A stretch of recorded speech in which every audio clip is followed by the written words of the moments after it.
afternoon, and welcome to our Glendale City Council workshop. This meeting is for council members to review and discuss important issues, projects, and future council meeting agenda items. It's a work-study session only and allows the council to hear input from city staff. No action will be taken at this workshop, and there will not be an opportunity for public comment. This meeting is streaming live on Glendale's Facebook and YouTube pages and the city's cable television station, Glendale Channel 11. Thank you for joining us.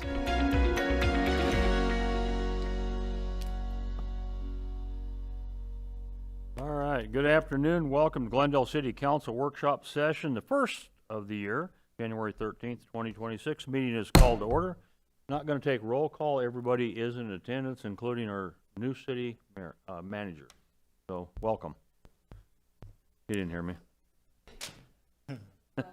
Welcome.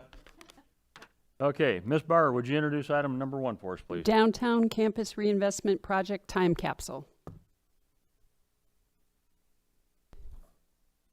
And that will be presented by Thomas Atkins, Deputy City Manager. Good afternoon, Mayor and Council. Button. Good afternoon, Mayor and Council. Happy to be before you today to talk about the time capsule down at the City Hall. Today I'm going to provide a brief update on the 1985 time capsule that was recently unearthed as part of our downtown campus revitalization project. I'm going to cover some of the contemporaneous media reports and provide insight into the contents. But secondly, most importantly, we're hoping to get consensus and direction from Council today on what to do with that time capsule. By way of background, the original time capsule was announced in 1983 when the groundbreaking for our old City Hall was occurred. It was originally placed on the 75th anniversary of our incorporation on June 18th, 1985 during those City Hall celebrations. Based on those contemporaneous media reports, we believe that the time capsule was scheduled to be reopened in 2010. But as part of our research into this project, we've also found an article from 1988 that suggested reopening the time capsule in the year 2060. Nevertheless, the time capsule remained in place until it was unearthed as part of our revitalization project down at City Hall. It now resides in a secure location. So what's in the box? Based on what information we've been able to glean, we believe that the contents of the box include a letter from then Mayor George Renner, a photographic journal about singer Marty Robbins, a book written by first graders from Bicentennial Elementary, a copy of Glendale Strategic Plan, and various and other mementos from around that era. Staff is seeking consensus today with what to do with the 1985 time capsule. Listed here are 3 essential options for consideration today. The first one being to open the time capsule and display its contents at our new City Hall. The second one would be to keep the time capsule closed and reinstall it next to a new time capsule at our City Hall, or a combination of these 2 options, which would be to open its contents and display them for a limited period of time before reinstalling at our new City Hall with our new time capsule. Staff recommends an option that opens the time capsule, so either 1 or 3. This will allow council and staff to provide a full accounting for what's currently in the time capsule and their condition. This can help inform council and staff with plans for placing our new time capsule at our new City Hall. Additionally, opening the 1985 time capsule will provide Glendale residents and visitors a chance to revisit life from the ancient times of 1985. So, and yes, we have procured a new time capsule. We will return at a future date to talk through plans for its placement as part of our new City Hall celebrations. So that concludes my presentation, and I'll open it up to Mayor and Council for discussion. And Mr. Atkins, I'm curious if you were born before the time capsule was buried or not. Mayor, yes, unfortunately, well before. So you're ancient also, okay. All right, I don't feel so bad now. We'll go around for everybody to have a voice. I personally think it'd be kind of cool because when I looked at that article, it looked like it was supposed to had been opened in 2010. I'd like to go ahead and see what's in it, and then I don't know if burying it back again next to what we're going to put in or just including it with what we did. But I would be leaning much more to item number 3 myself. Thank you, Mayor. Thank you, Mr. Atkins. And just for clarification, who were you referring to when you said ancient? The era. Mayor Okay. Were you able to get in touch with Mayor Renner and ask what his recollection is? Mayor counts, Vice Mayor, no, I have not connected with Mayor. Okay. I agree with Mayor Wires, though. I think we should open it, display what's in there. I think there'll be a lot of interest in not just with the council, but with the community of seeing what's in there, and then resealing it, and putting it next to the new time capsule. That would be my recommendation. Thank you. I agree with the mayor and vice mayor also. A time capsule is done so that it can be opened. So I'm curious to see everything that's inside of it also. Mr. Turner? I like option number 3 as well, particularly if the opening of the time capsule can be an event, and we, invite council members from that era back. If I know we've got a few of them, and make a big deal out of it, or at least make a medium deal. Make a medium deal out of it. Medium deal. Thank you, Mayor. Mr. Baldinegro? Thank you, Mayor. I'd like, well, one, I'd have to question like the limited time before we put everything back. As far as inviting back the dignitaries from back then, but also those first graders, if we could find them from Bicentennial School, because at that time that was one school. Now it's 2 separate campuses on the same site. One has been closed, but the other one's still open. So it would be really nice if we could find those kids and bring them back. Maybe if the teachers from that time as well that were involved in that, I think it'd be a really, really good thing for the school district, especially since enrollment's down. One of those things that kind of like, any kind of good news is really good. Good stories are really good at what they're needing right now. And then I don't understand that, I guess, the limited time. Would it be before we open up downtown again, or I'm just curious on that? Mayor, Councilmember Baldinegro, I think the thought would be probably a year or something along that time frame. Plenty of time for folks to come visit. Yes, Mayor. I support option number 3, as the time capsule is 7 years older than me. So thank you. Mr. Milner? Well, thank you, Mayor. I was trying to think of something funny to say, but I can't. So, You just did. so I'll go with option 3 as well. Thank you. The only thing that kind of struck my fancy as one of the councils were speaking, it'd be really cool to have, if we could find some of the original kids to come from that school, but even cooler if we could get some kids from the same school today for the new time capsule. I think that would be pretty unique. So, you have what you need? Yes, sir. All right, thank you. Item 2. Update construction hours in city code.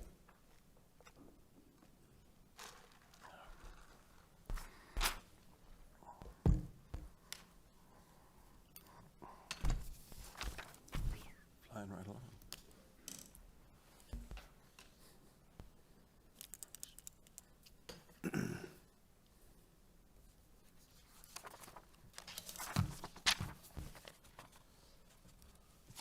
Good afternoon, Mayor and Council. Through Senate Bill 1182, the state legislature has updated construction start times in the city of Glendale. And there are 3 major changes that will change our construction noise ordinance. The first is they changed the dates which are considered summertime. They made changes to the summertime construction start times, making them earlier. And third, they do not provide an exception for holidays, and I'll illustrate those in the next couple slides. So the current City of Glendale start time for summertime construction hours is, the dates are April 15th to October 15th, which is 6 months. The new state law moves it to May 1st as the start date for summertime construction hours. So that reduces it by about 15 days. So it becomes 5.5 months of summertime construction hours, and non-summertime hours become 6.5 months. And then the changes to the actual start times daily, you'll notice the very top line, construction start times Monday through Friday residential. So if you're within 500 feet of a residential area, the construction start times in the summer is currently 6 a.m. But the state doesn't distinguish between adjacent to residential or commercial or industrial areas, which we already would allow to start construction at 5 a.m. Now, both adjacent to residential, commercial, industrial, all will have start times of 5 a.m. They also changed, if you look at the third line from the bottom, construction pouring times Monday through Friday, 1 hour earlier than the normal construction times. So that can begin at 4 a.m., which is, again, an hour earlier than we previously would have allowed. The new state law also does not provide an exemption for federal, state, or local holidays. So Memorial Day will be in May. That's on a Monday. If you followed our normal ordinance, the current ordinance for the city of Glendale, you would have to follow the weekend and holiday hours, which you can see here is the section in the middle, 7 a.m. to 7 p.m. But because it falls on a Monday, construction time would be able to start on a holiday at 5 a.m. and concrete pouring could start at 4 a.m. I concludes my presentation. I'm happy to answer any questions. Anybody? Go ahead. Thank you, Mayor. Randy, would we be able to keep our April 15th schedule, seeing it seems like the way the law is written is that it applies from May 1 to October 15th, so we could keep, I mean, sometime we decided April 15th was when we wanted to allow earlier construction because of the heat. Can we go ahead and keep that? Mayor, Councilmember Turner, I believe that we couldn't make it, we couldn't reduce the time, but we could make it longer. So we'd be adding more early construction time by 2 weeks. I believe that's possible unless there's any other legal issue with that. Otherwise, it looks pretty much like we're stuck conforming to state law, even though this is, you know, kind of a local jurisdiction issue, it seems to me, but you know, I don't know why the start time in Page needs to be the same as it is in Yuma, but in their wisdom, this is what they've done to us. So I would like us to keep the April 15th start time. Mayor? I think Councilmember Turner makes a good point, especially with respect to getting the message out. And I mean, there'd be no change as far as calendar timing with us if we just left it to April. That obviously there's a change to not recognizing the difference between residential and commercial, but I think the industry is going to be fine with that. But, and they probably will think that it's May 1st, but it's just, at least I think the point Councilmember Turner made is we're already in compliance with the calendar, with April 15th. Why would we need to change that? I'm fine with leaving it the way it is as long as we're in compliance. I don't know why we need to make that change also. Not sure what everybody else thinks, but. Thank you, Mayor. Just one quick question. What was the driving force behind wanting to change this? Can you explain that to us? Not because the law changed, but why did the legislature change it? Do you know that? Yeah, part of the explanation that we received is that affordable housing, and there's an issue with being able to produce enough product. It's been on the ballot multiple times to find ways to provide additional affordable housing. We've had ADU laws, we've had a lot of different legislation come up, but this would enable people to pour more concrete, especially in the summertime where at a certain point in the day, it becomes very difficult. Concrete starts drying before they can actually set it. So this is a way to increase the amount of production in the time of year when we can produce the most. We have the most sunlight. Okay, thank you. Mayor, if I may, just a follow-up question to that is,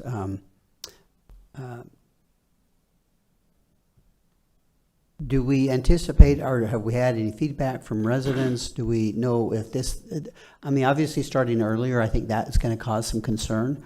And my point is that we're actually infringing a little bit more on the residents using a May 1st.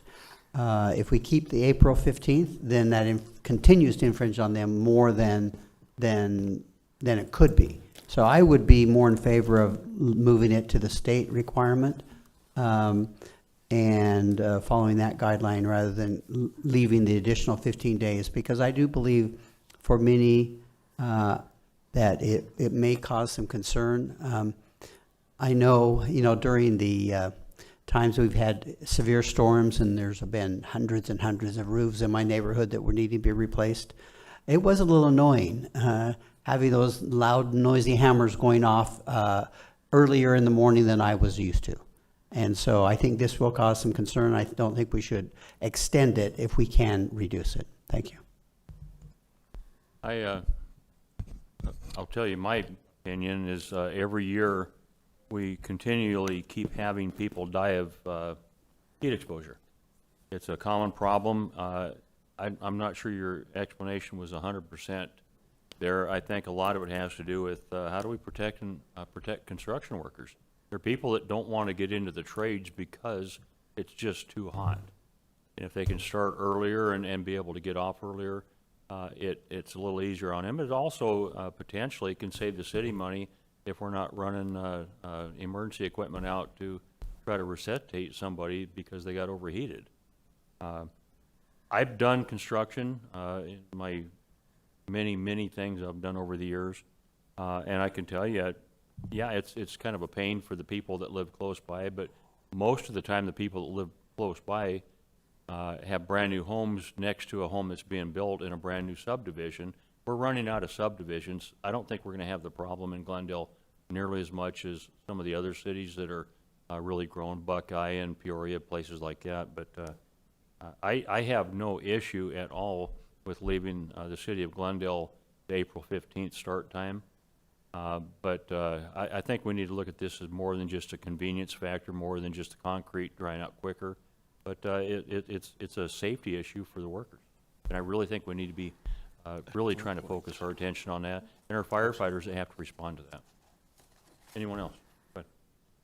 Thank you, Mayor. Randy, quick question. Do they have a definition of construction? Because I don't consider myself a construction person, but at the school district, I'm working with jackhammers and all kinds of very, very loud. And I'm very cognizant of when I'm across the street from my house, I don't turn that thing on until at least 7 o'clock every single, I just don't want to get upset anybody. I'm very respectful of that. But do they have like a definite definition of that or what they consider?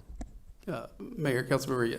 Within our noise ordinance, because this comes from the noise ordinance, it says, subject to the provisions of this section, it shall be unlawful for any person to operate equipment or perform any outside construction or repair work on buildings, structures, or projects, or to operate any pile driver, power shovel, pneumatic hammer, derrick, power hoist, or any other construction type device, except within the time periods specified below, unless an appropriate permit has been obtained beforehand from the city. Thank you, Mayor. I do agree with the mayor on this issue, and I would be in support of keeping it for April 15th, especially if there is current construction projects out there that see that we still have the April 15th and use that in their construction timeline. I believe that moving it to May 1st right now might inconvenience a project or two that's already happening. So I agree with the mayor. Thank you. Anyone else? You got what you need? Mayor, just to confirm, we have consensus to move the date from May 1st as presented here to April 15th. I believe that's correct. Yes. Okay. Thank you. Okay, thank you. Ms. Bauer. 2025 Annual Comprehensive Financial Report.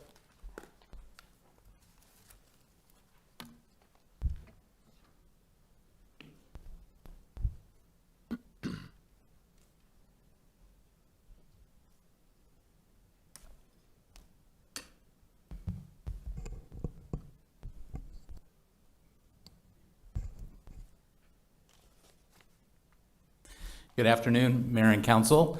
Today, the Budget and Finance Department will present the fiscal year 24-25 year-end financial report. And here with me to present today, I have Megan Smith, our financial manager in accounting, and Megan Elgin, who is the city's controller. With that, I'll turn over the presentation to them.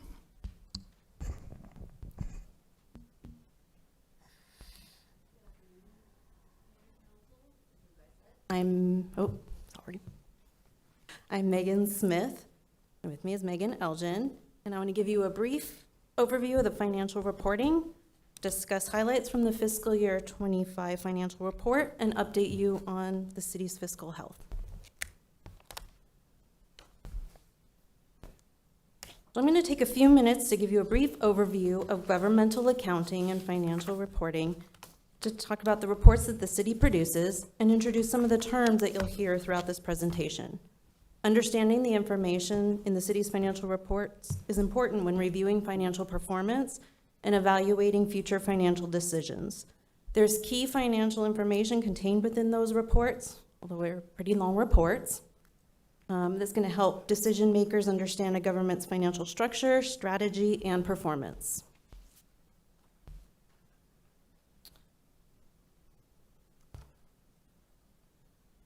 The city issues annual financial statements that are included within a report called the Annual Comprehensive Financial Report, also known as the ACFR.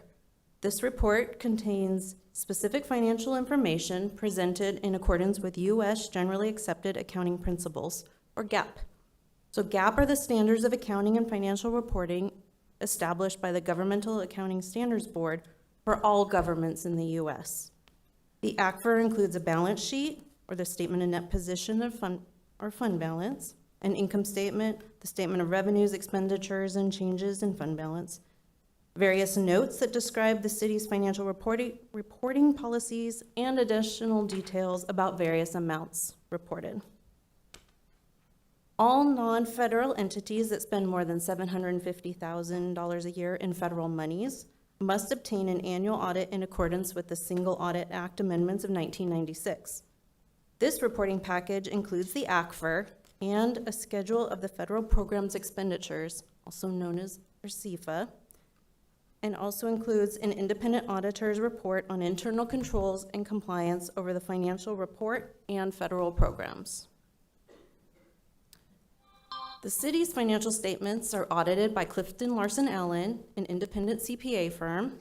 The goal of the independent audit is to provide reasonable assurance that the financial statements are free of material misstatement. These independent auditors also perform the single audit of the city's federal grant programs, following standards that require them to report not only on the fair presentation of the financial statements, but also the internal controls and compliance with the legal requirements applicable to our federal programs. The single audit reporting package is issued separately from the ACFR, and that has a March 31st due date. And then finally, the city prepares an annual expenditure limitation report to report our compliance with the state-imposed expenditure limitation.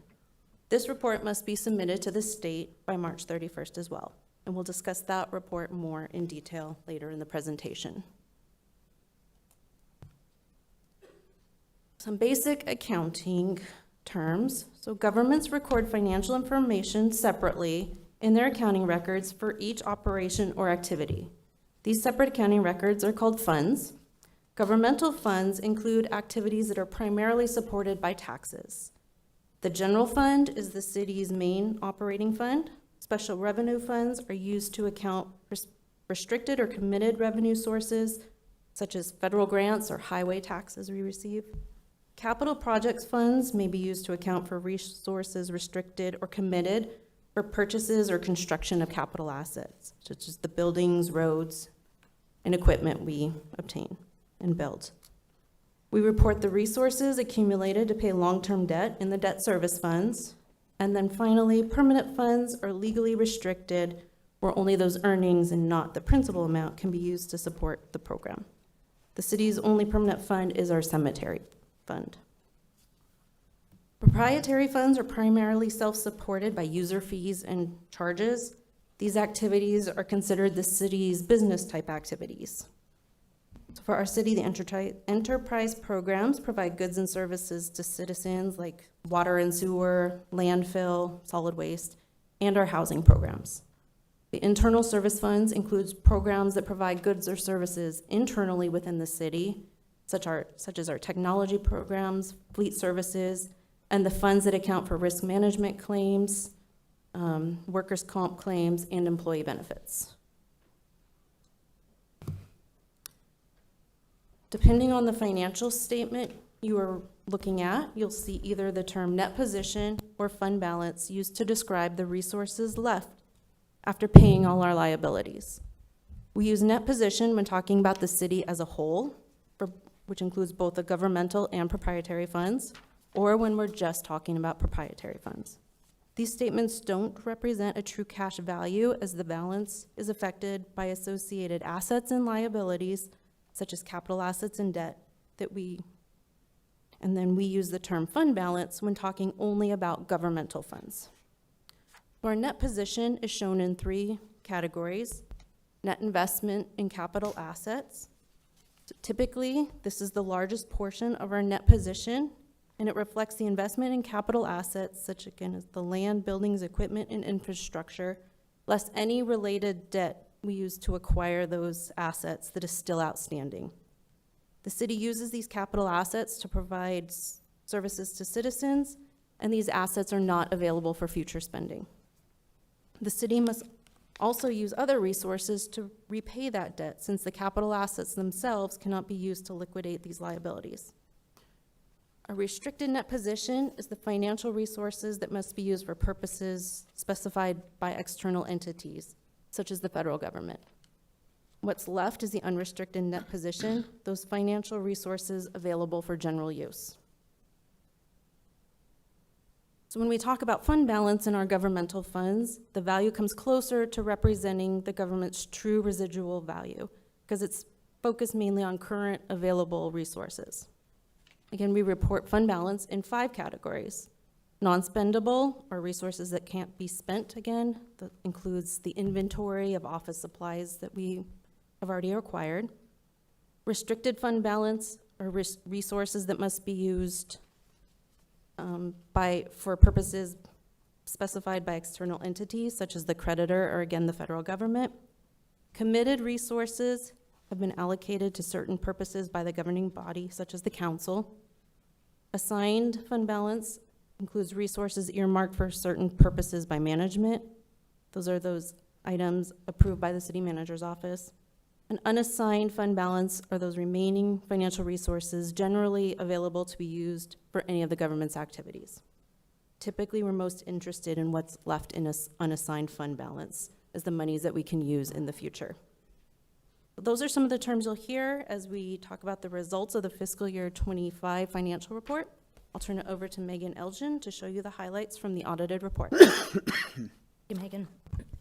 For the 37th year, the city's been awarded the Certificate of Achievement for Excellence in Financial Reporting for the 2024 ACFR by the Government Finance Officers Association.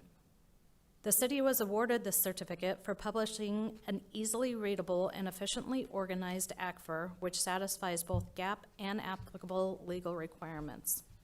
The certificate is published in our fiscal year 2025 ACFR, which was issued in late December. The full report is available on our website and includes an unmodified opinion from our independent auditors. We'd like to extend a thank you to Levi Gibson and our accounting team who make this possible. We got Julianne Lloyd, Sharon Broderius, Mark Munson, June Okabe, Sheng Wang, Michael Johnson, Susie Marquez, Ann Foss, and Maribel Moreno. In the issued fiscal year 25 ACFR, the net position for the city as a whole improved during the fiscal year. The amounts shown here include all funds for the city, both governmental and business type activities. The amounts are shown in thousands, which adding a 3 to the zeros, the total net position is over $1.7 billion. For our cash and investments, it increased in fiscal year 25, primarily due to bond issuances, which I'll discuss in a few slides.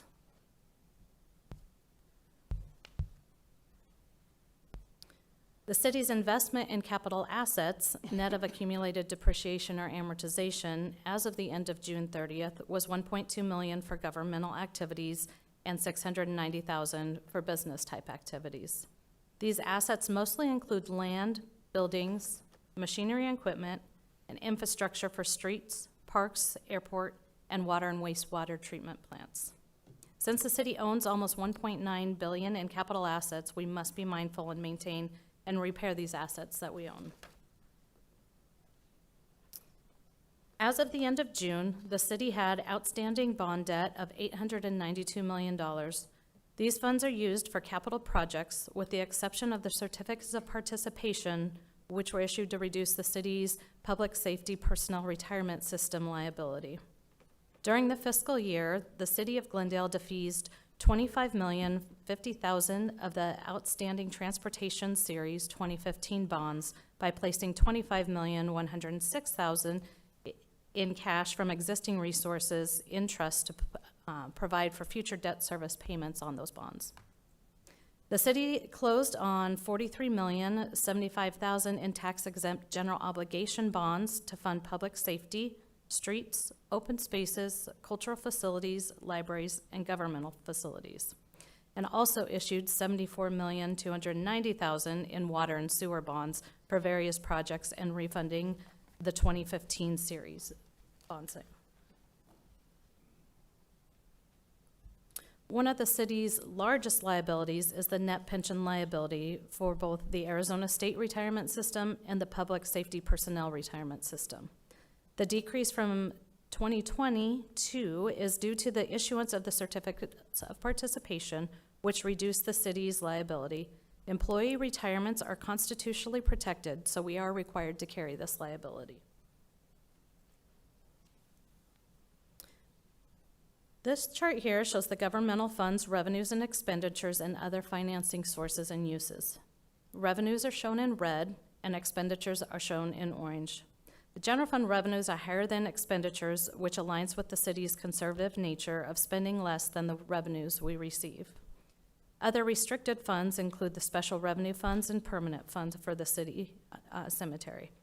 The increased amount in the capital projects funds reflects the bond issuances, and the debt service funds are funded by transfers in the amount needed to pay for the debt. This chart shows the enterprise funds operating and non-operating revenues and expenses. Again, revenues are in red and expenses are in orange, and the city's generating enough revenues to cover expenses. The enterprise funds include water and sewer, landfill and solid waste, and housing as shown as the other enterprise funds. The city's internal service funds are risk management, workers' compensation, employee benefits, fleet, and information technology. The city receives revenue from across all funds, and the proportion of each are shown here. Almost 64% of the city's total revenue comes from charges for services at 27.9% and local sales tax at 36.1%. Another significant source is grants and contributions at 13.1%. The majority of the city's expenses, almost 50%, are incurred in public safety and water and sewer categories.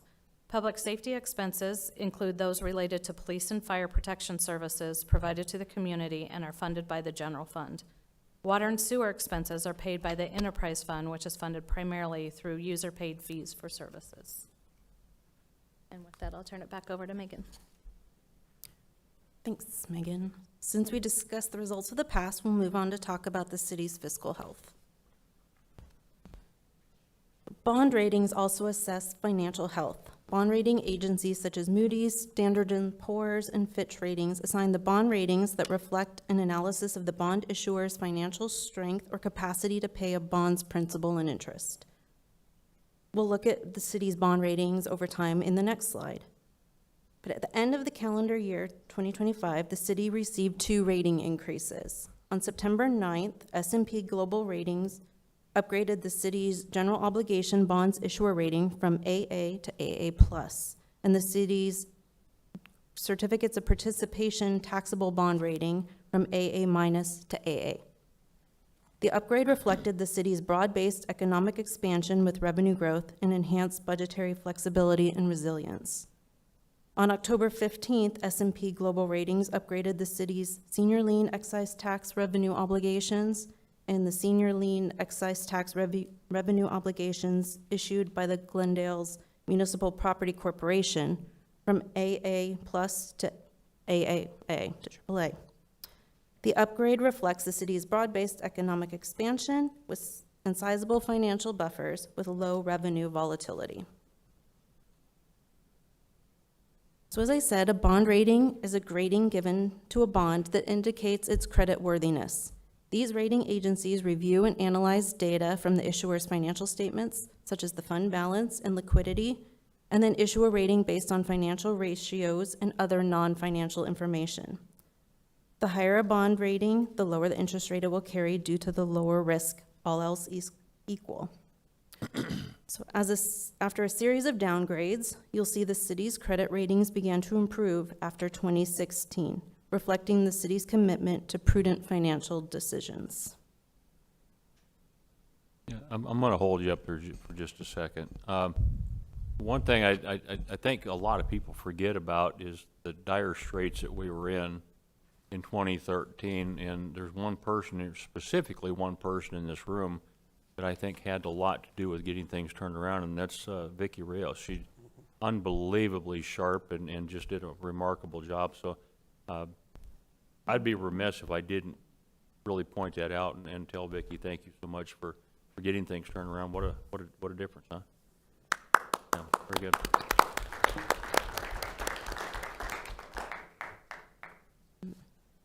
Okay. Go ahead. Thank you. So the city continues to experience revenue growth with continued economic development. After years of extraordinary growth with post-pandemic spending and inflation, the city's sales tax revenues increased modestly during fiscal year 2025. While the city experienced the elimination of the residential rental tax that was effective on January 1st, 2025, sales tax revenues were relatively unchanged from the prior year. We continue to monitor and manage the budget for changes to the state shared revenues in upcoming fiscal years for things such as due to the addition of Santan Valley and their effect on the shared revenues across all the cities.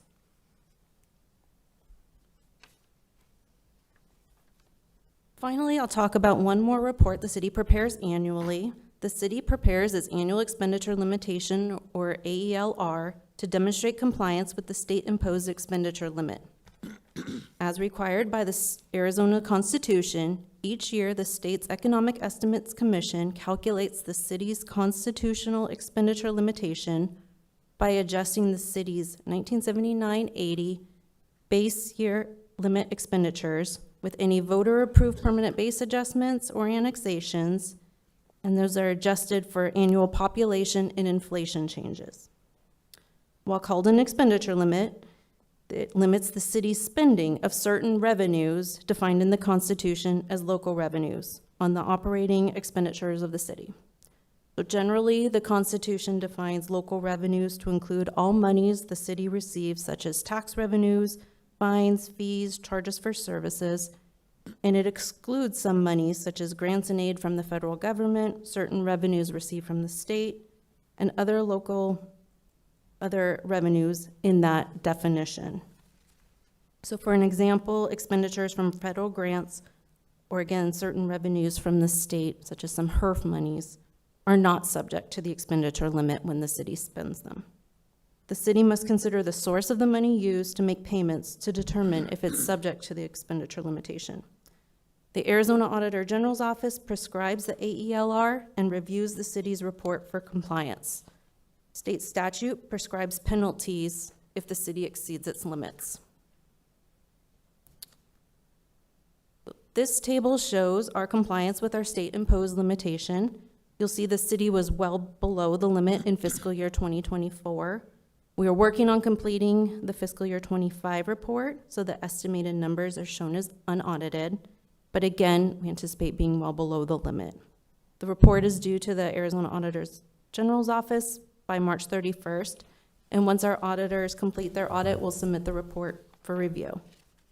And I've included the 2026 limit for some additional perspective on how the limit increases annually.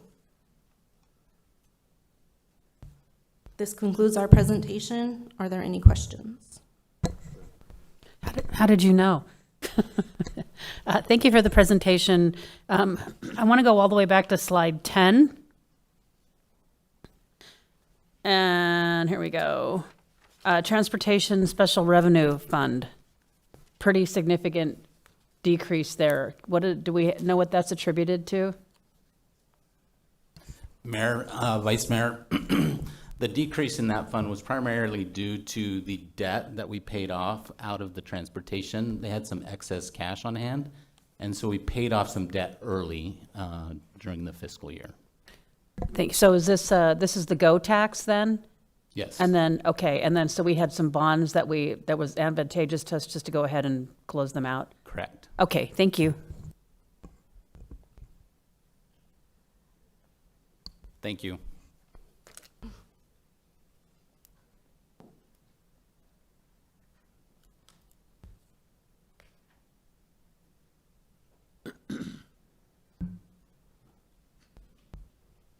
Open Book Budget and Finance Online Transparency.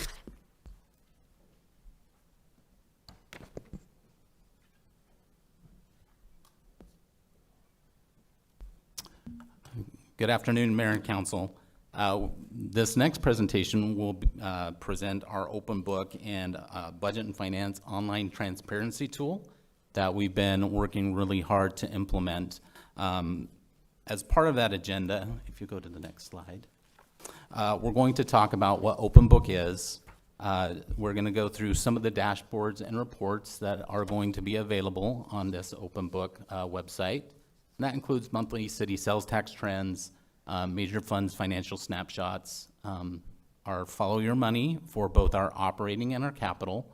And then something new that I think you will like is our CIP project maps. And then we're going to walk you through a little bit of a live demonstration of this tool. For the remainder of that presentation, I will turn it over to Jonathan Hill, who is our budget administrator and has been working really diligently with our budget team, as well as our partners in IT and our vendor to implement this new tool for the city. Thank you, Mr. Gibson. Good afternoon, Mayor and Council. So Open Book, this is our new financial reporting dashboard. This tool is part of our new budgeting system called Una Budget Pro, also known as Questica. Open Book is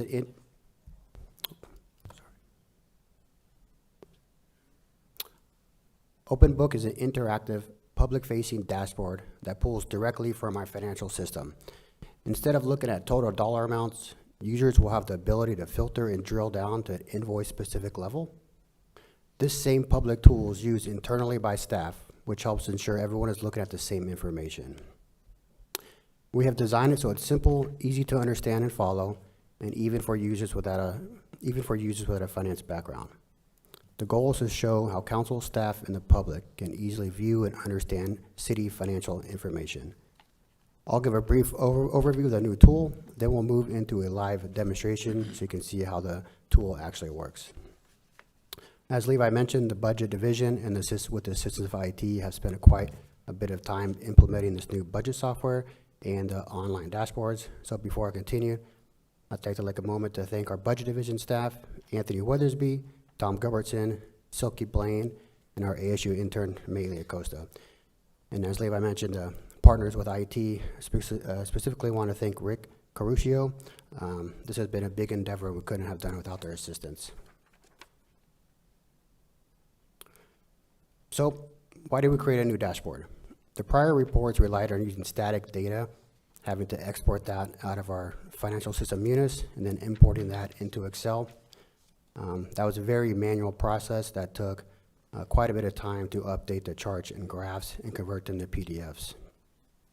The new Open Book dashboard automatically updates daily from our main financial system, allowing to view real-time data.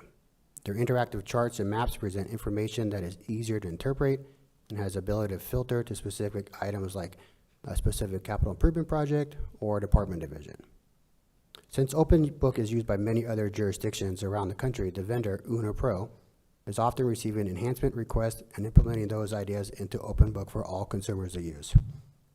So an Open Book also aligns with our Balanced Scorecard initiative, promoting greater transparency. All right, so now I'll dive into the dashboards. The first one we'll review is a monthly city sales tax dashboard. This allows us to track monthly sales tax collections as they come in from the Arizona Department of Revenue. In this dashboard, you can view trends over time, compare the current month to prior years, and identify seasonal patterns.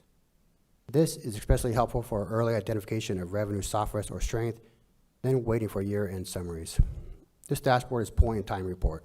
This report is updated on a monthly basis when the Arizona Department of Revenue has closed its reporting month. Next, we have our major funds financial snapshot dashboard. These are the major funds that we're presenting during the 5-year forecast in 2 weeks. So we'll be going over the general fund, highway user revenue fund or HERF, transportation sales tax, water services, landfill and solid waste. On this dashboard, you can see year-to-date revenue and expenditures and the ability to see how the current month is trending versus prior years. This report is also point in time, meaning this report is updated after accounting has completed a soft close for the month.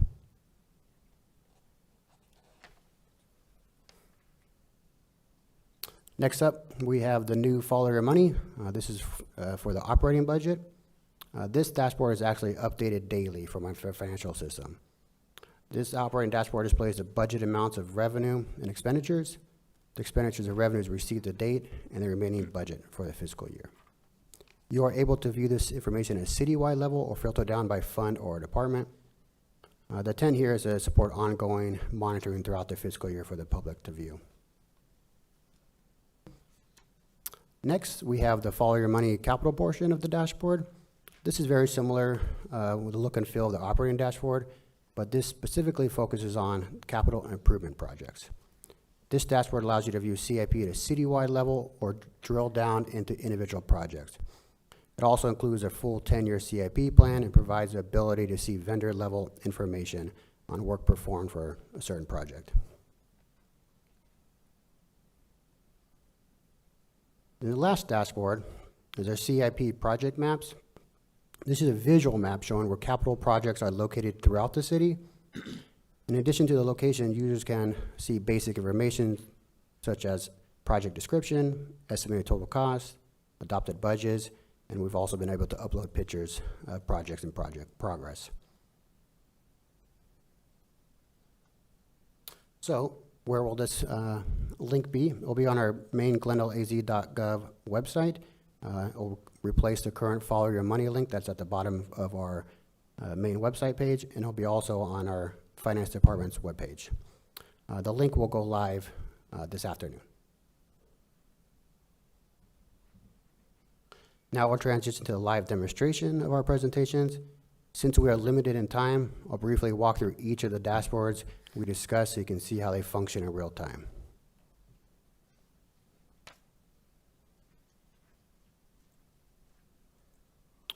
So here is the main webpage, how it looks as soon as you log in. There's no, or you don't know, it's open to the public, there's no login needed.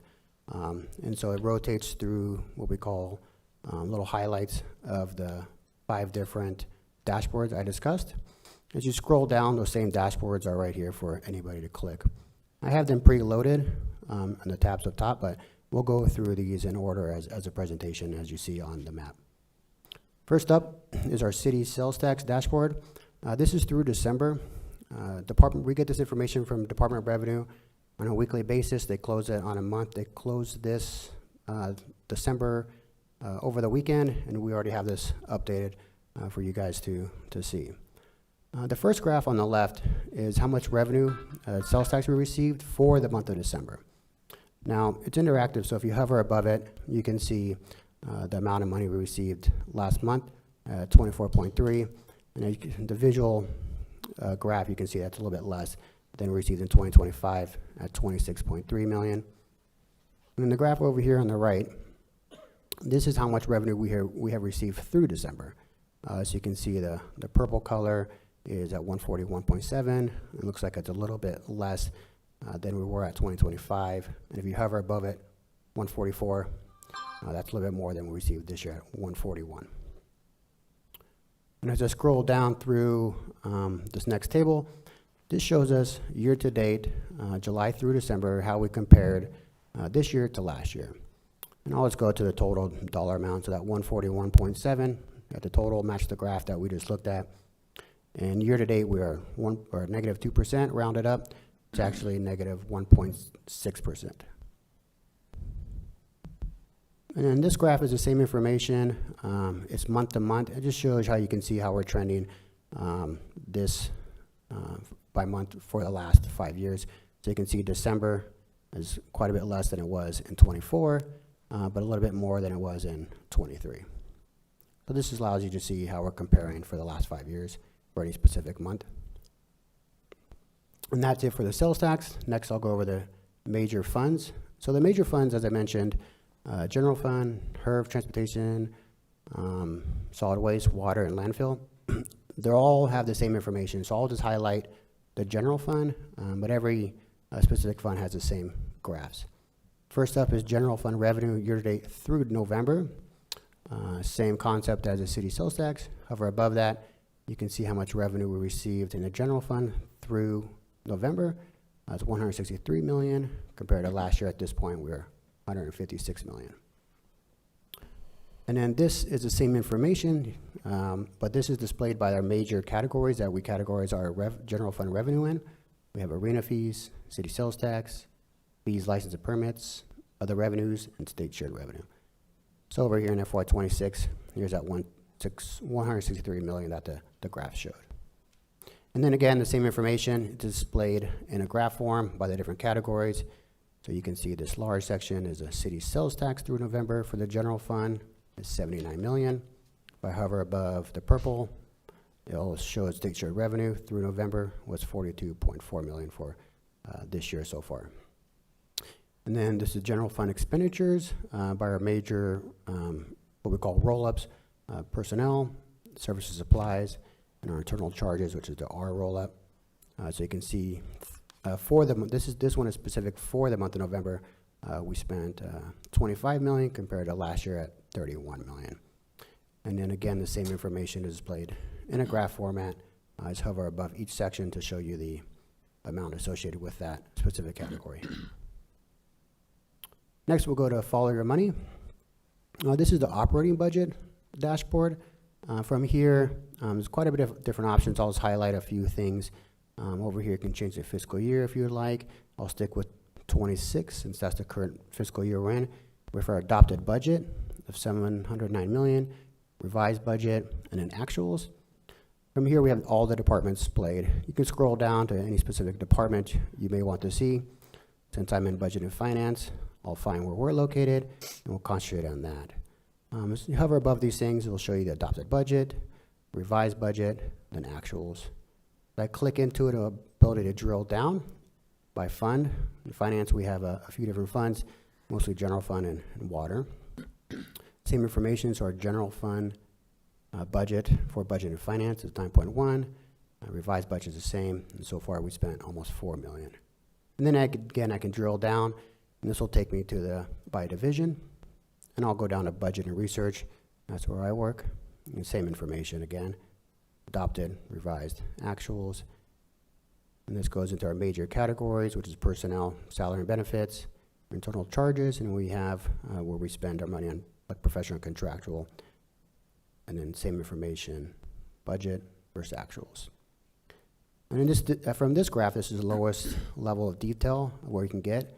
So you can see in professional and contractual, we had a budget of 6,000 and we spent 4.2 thousand. But if I wanted to see what made up that 4.2 thousand in the budget and research division, I can scroll down to the next graph that's in our dashboard. And this is the detailed spending report. From here, I can dive into specific invoices that make up that 4.2. I'll quickly guide you through that. You have the ability to filter. From here, department, type in budget and finance. And then we'll pick my division.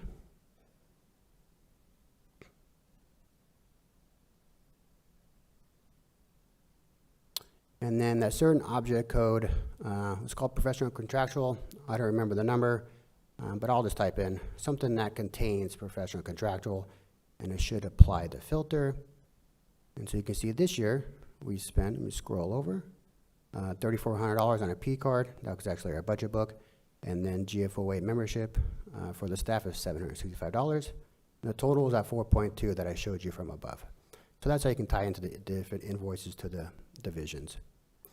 And the same thing we have down here for revenue. This is very similar to the expenditures, except this is revenue. So we have revised budget and the actuals that we received through date. I'll just quickly highlight on general fund. We budgeted $363.8 million, and we received $174.4 million. I can dive into that. Different categories. These are the major categories that I mentioned in the prior dashboard. City sales tax, and then this is the lowest level of detail. You can see for state retail sales tax, we budgeted 86.3 and received 34.9 million. And the last, couple more. So the next is we have follow your money, but this is capital. So this is very similar look and feel to the operating budget, but instead of having departments, we have project type. So this starts at the project type level. You'll see the $478 million CIP budget that was adopted this year. And the actuals to date is 57.2. From here, I'll highlight a specific project. I'll go down to parks, $38 million adopted budget, and they spent 3.8. These are the individual projects listed. I'll scroll down to Heroes Ball Field. Looks like 1.1 was adopted this year. So far, they spent 217,000. And I can dive into this one, and then it'll take us into different funds, just like the department level. And you can see there's ARPA, which is heavily funded for, and then how much was spent for ARPA construction. And if I wanted to go see what made up, or the specific vendors or invoices that made up Heroes, I can go down to the next report, which is, again, similar to operating. This is our detailed project spending report. And I can go in here and start filtering again. For here, I'll type in the project number, which I have written down. I'll apply that filter. And then from here, I'll go over, scroll down to the right. And in this, because it's a project, let me just filter this. This is not by fiscal year, because the idea is to see how much was spent on a total project. And so you can, right here is a total. And if you wanted to see all the different vendors and the amounts associated when we paid them, that would be found on here. And so the idea is to show how much was spent on a total project, not just per fiscal year. You have the ability to sort it by fiscal year or date if you would like. And then here is your CIP 10-year plan. With the new system, Quesica, we have the ability to have all 10 years out instead of combining the last 5 years. So we'll have all 10 years after this budget is adopted. But for now, you can go in here and see a certain project. You could filter if you'd like, and then see the 10-year CIP that was adopted. 27, 28, 29, 30. And in this current budget year, we combine the last 5 years as prior years. And then the last map I'll show you is our CIP map. So all the maps that either have been completed or are currently active have been mapped. For demonstration purposes, I'll zero into Heroes Park. So we have that mapped and outlined. So here you can hover above it. It'll tell you what this big outline is. Heroes Park. We have the splash pad. We have lighting improvements. I think we have some shade structures. We have the lake. And then the library expansion that's under construction. If I wanted more details, I can just click on this. And then from here, we have quite a bit of information. It gives us the project name, the description. If it is a website associated with this, like for this, will take us to the Heroes website. And again, the same information repeated. Where it's located that we clicked on.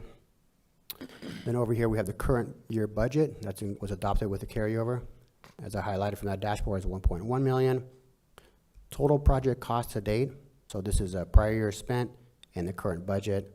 So 24.1 million. And total spent from 21 through 25 prior, those are actual, so the year end, 23 million. And the reason why it's 21 through 25 is because that's far back as the information we imported into this system. And then over here, this is the same information. This is adopted budget that you can see in the budget book. And then that's the demo. Any questions? Yeah, thank you, Mayor. I was just going to ask that question. So can you import further back from 2021, or why did we choose 2021? So there's a couple of different reasons why. we didn't want to spend an inordinate amount of time verifying data from really long ago. Also, the second reason is because in 2019, the city made a shift from SAP to Tyler Munis. So the first full year in Tyler Munis was that 21 fiscal year.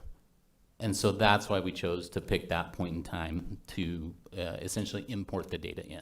So thank you for that, Mr. Gibson. So if we're, say for example, let's stick with Heroes Park, just for the sake of conversation, and we want to, I mean, I believe if you added in the lake and some other things that were probably around that time, the 23 million basically is capturing mostly the ball fields and other things.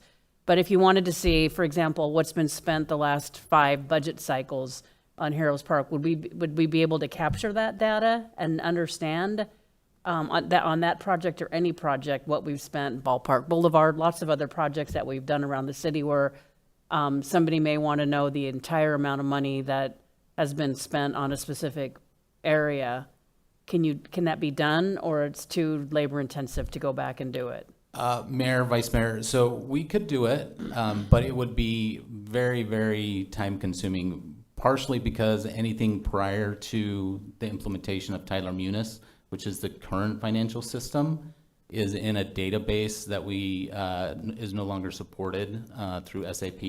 And so it would take us, PeopleSoft, sorry, they switched to SAP now, combinations and mergers. So PeopleSoft was the old system.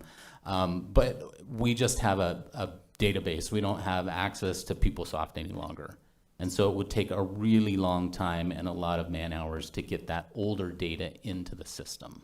Okay, but if somebody wanted a report, would that be something that could just be retrieved out of the old system rather than not combining it into this system, but if that that information is still accessible somewhere, right? Mayor, Vice Mayor, we have the data. It would be a matter of trying to figure out how to use that data, I think. Okay. All right, I do have a couple other questions, Mayor, if I could. On the CIP GIS slide that you have, is there a way to identify projects that are under, the dots all look purple to me. Maybe that's how they didn't look like that to other.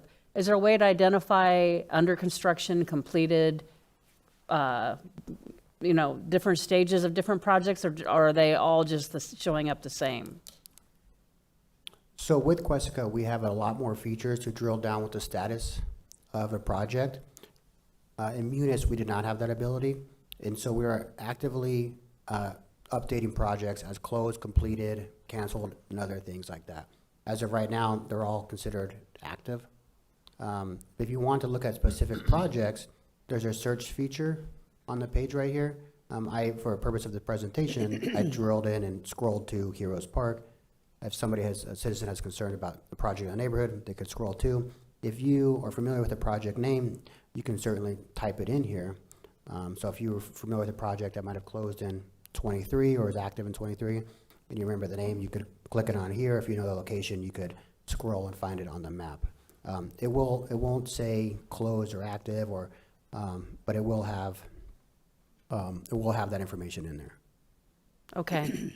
So somebody looking, you'd actually have to be actively searching for that, though. It's the map itself doesn't define, just looking at the dots on the map doesn't define, you have to actually search particular projects.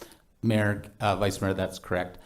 One thing, though, that I think is beneficial with a system like this is UNA is a large company with many different customers.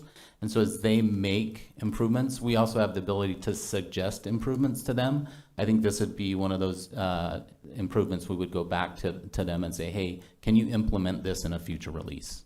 Okay, yeah, I think that would probably be helpful too, just for the general public specifically, looking and seeing what projects are under construction now, which projects are completed, so that you wouldn't have to, for the normal person, the average person, drilling down and trying to figure things out. They could just look at the map and say, oh, this project in my district's finished now.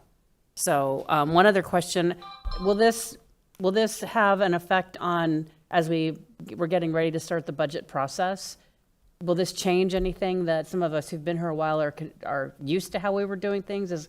anything going to change? Are our budget books going to change? Is it going to change anything at all that we can anticipate? Make it more streamlined, easier to understand? Mayor and council, yeah, making it easier to understand and streamline is always our goal. We're working the budget hard every day to try to do that. But with Questica, and this is the online version of it, yeah, there's new tools and we're able to have more information. So the first set of reports or papers that you guys receive from us will look a little bit different, and we'll walk through those changes to highlight the additional information you see.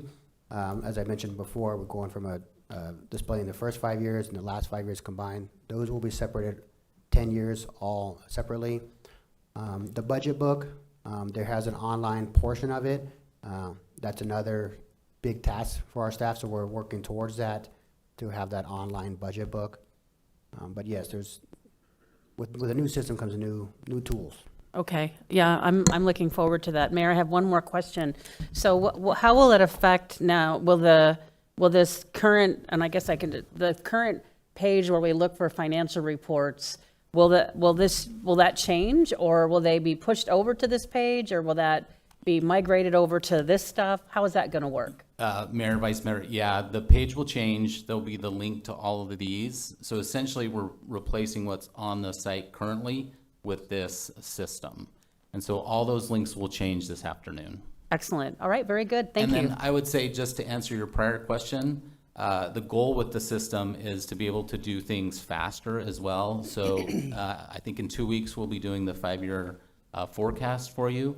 At that time, we'll also give you the CIP books so that you have more time with the CIP books before the following meeting.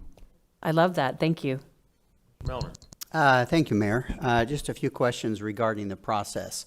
Now, is this process automated? In other words, in your office, you push a button and it just moves over that month's data? Or is there still a lot of detail that your staff has to go through to make that happen?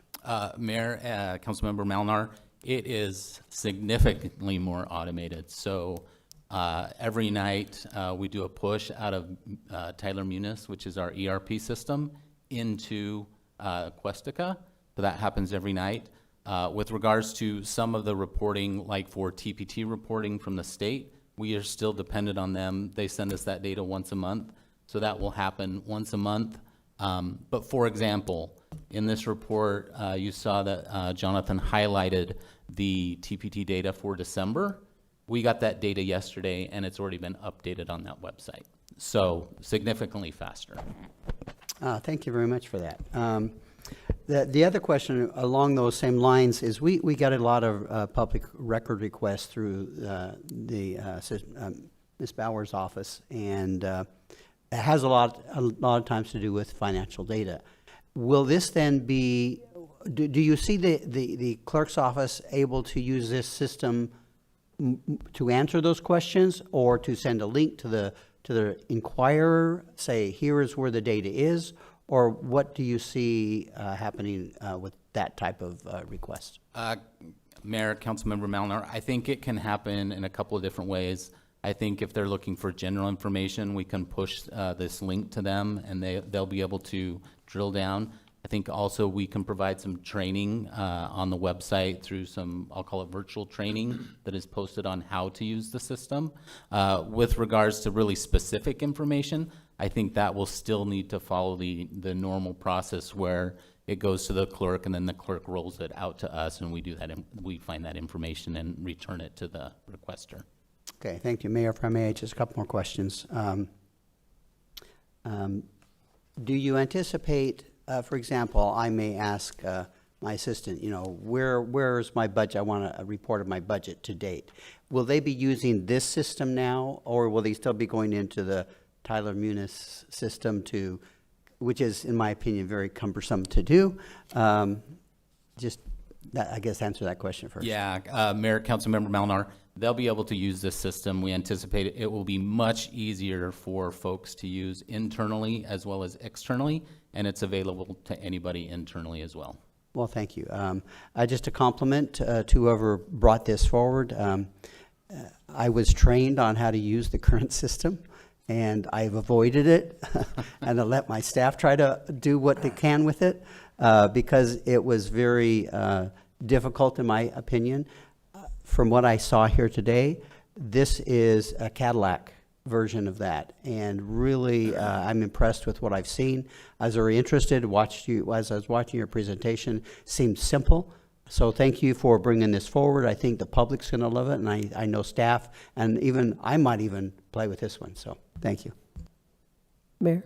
Okay, Ms. Guzman. I'm just curious, how long did it take you to implement this program? So it was a two-part, was our Questica budget system that we're using currently, and then also then this part. So it took about a year. And that's, with doing our regular, budget duties, adopting the budget as you were part of last year, and then making sure, validating the data, getting it so it's a lot more streamlined for us. Well, you guys did a great job. Thank you, You appreciate did a great that. job. It looked very friendly. Just like the budget stuff. Okay, all right. The only thing standing between us and lunch is the next item on the agenda. Mayor, yes, I also just wanted to thank you for all of your time and for this project, for bringing more transparency to the budget, and it looks great. Thank you. Council item of special interest. Hold on. Oh, well, thank you, Mayor. I just wanted to add my compliments to your staff as well. I don't know if Megan and Megan are still here from the last presentation, but for all of your staff, you're probably the least appreciated,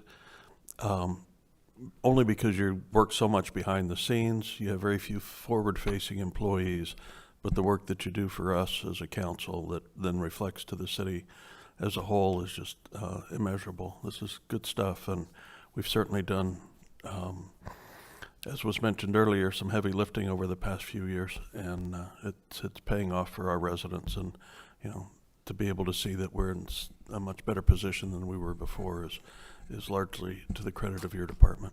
Thanks. All right, all right. Thank you.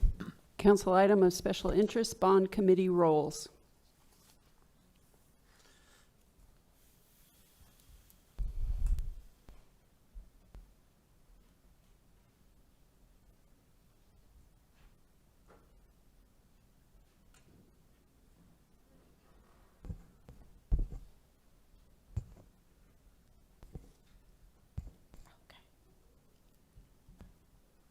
Good afternoon again, Mayor, members of the council. Thank you for your earlier comments. I appreciate that very much.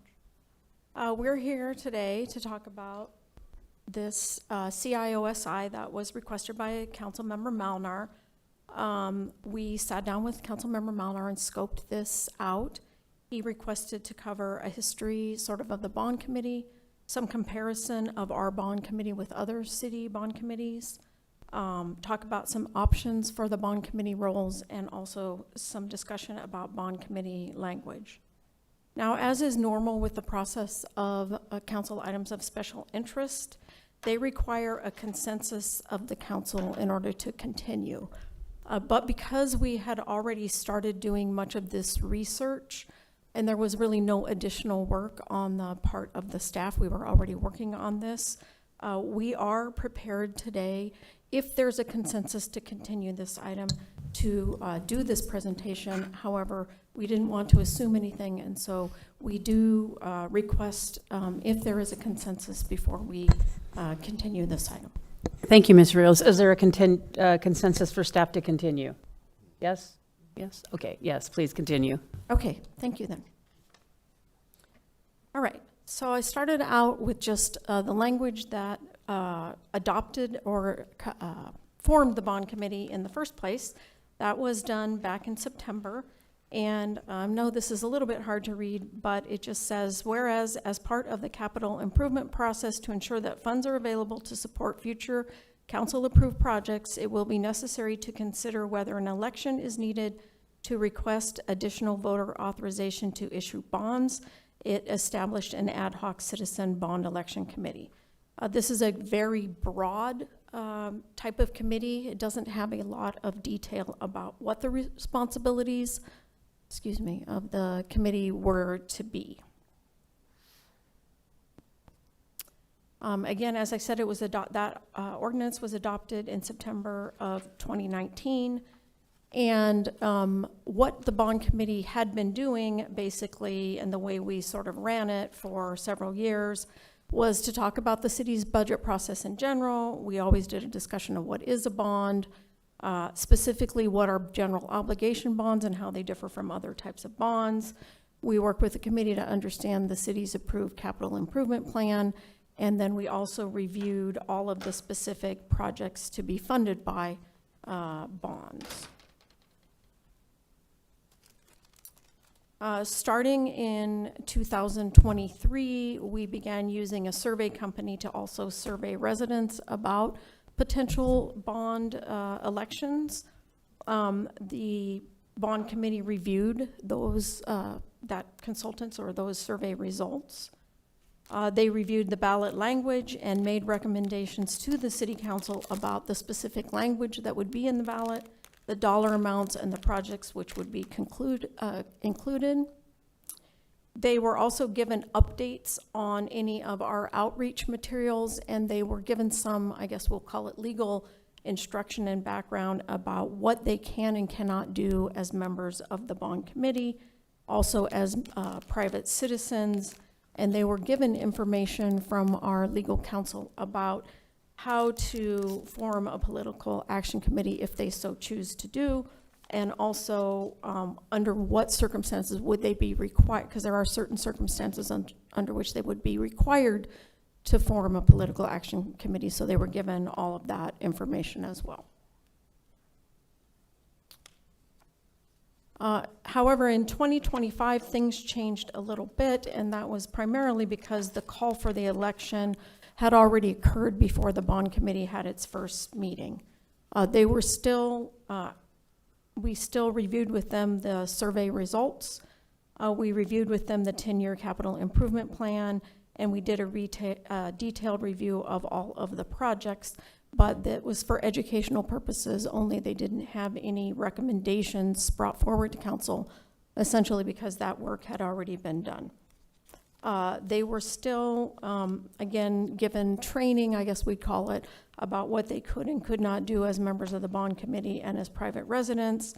They were reviewed again how to form a PAC if they so choose, and under what circumstances they would be required to form a PAC if they did certain types of activities. And in fact, I didn't put a note on here, but the committee did write, members of the committee did write for and against arguments, mostly for, actually. Over these past years, the role of city staff in this process has not changed much.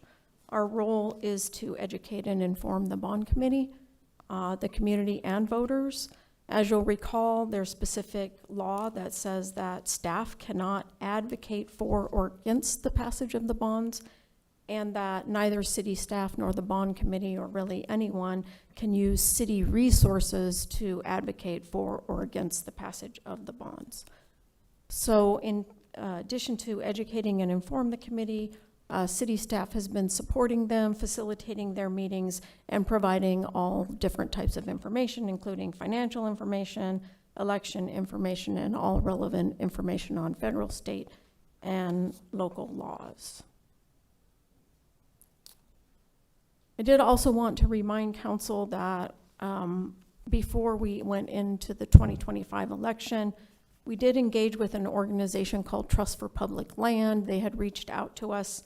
They are a nonprofit whose mission I've listed there is connecting everyone to the outdoors.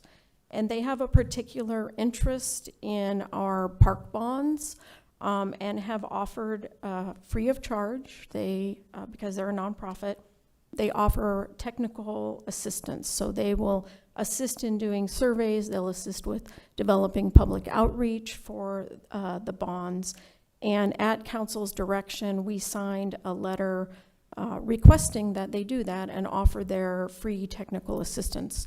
We didn't use it much because we didn't end up putting a park bond on the election, but that is still available to us as part of a potential 2026 election.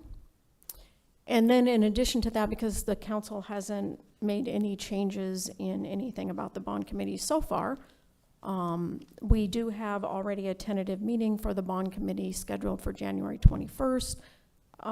We've checked with the committee chairperson, and we believe we have enough members to achieve a quorum for that meeting. And right now, for that agenda, we've again prepared a potential election timeline, and we would cover, sort of like we did before, general material on the budget process, what are bonds, and all of those kinds of issues that we do at those early meetings.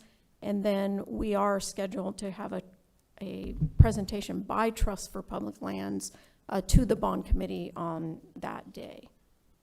With that, I'm going to turn it over to Thomas, and he's going to talk about some of his research on other cities' committees. Thank you, Vicki. Mayor and council, as part of this council item of special interest, the mayor and Councilmember Guzman had also asked us to do some research into wording that was used in different communities, and that was contained in some of the research that we've done here. This table highlights kind of the findings from this past November. There were 2 other communities besides Glendale that went to their voters with bond questions, Avondale and Chandler. This graph kind of highlights, at a high level, the key elements of those questions. You'll notice that Avondale is very similar to Glendale. They went to their voters with 2 bond questions. Chandler went with 4. Both Avondale and Glendale had 1 question pass and 1 fail. And both of those 2 that failed by razor-thin margins. Avondale's by 13 votes and ours by 12. So naturally, this raises some questions about some of the differences, similarities between the communities, and this is where some of our research looked at and focused. So what do they have in common? Well, they all used bond committees. They all were formed and charged in essentially the same time frame, around spring of 25. And they all had similar public engagement strategies generally, with the normal open houses and forums and things of that nature. The key differences really tended to lie with the how the bond committees functioned and the cities functioned with these specific duties. And really the biggest difference we noticed with Chandler is both the size of their bond committee. So they had, I think, a nexus of 9 committee members, but then they formed 4 subcommittees, 1 for each of their bond questions. So they had a total of 31 members participating versus Glendale's 7 members or Avondale's 9. Additionally, Chandler leaned heavily into colorful educational materials, specifically with their voter guide and their pamphlet that they put together. This slide kind of just highlights the differences here. Both Glendale and Avondale used the traditional black and white format. Chandler's used a much more vibrant, colorful voter education packet. And then specifically when it comes to some of the wording, and this is one of the points that the mayor had brought up in his comments on this, both information packets, I just use Glendale's here as an example versus Chandler's. There's statutorily required information that has to be contained in this related to the bond question. Both pamphlets contain the same statutorily required information. But we also noticed that Chandler added sort of what I would consider a frame around that required language with descriptive adjectives to describe what the question was about. They also incorporated a pretty robust FAQ page as part of their pamphlet that used descriptive words to, as I would say, better educate and engage voters. So I would just say here, if the goal is to better engage voters with election information, it's worth exploring this Chandler approach, should we do so in the future. I'll turn it back to Vicki here.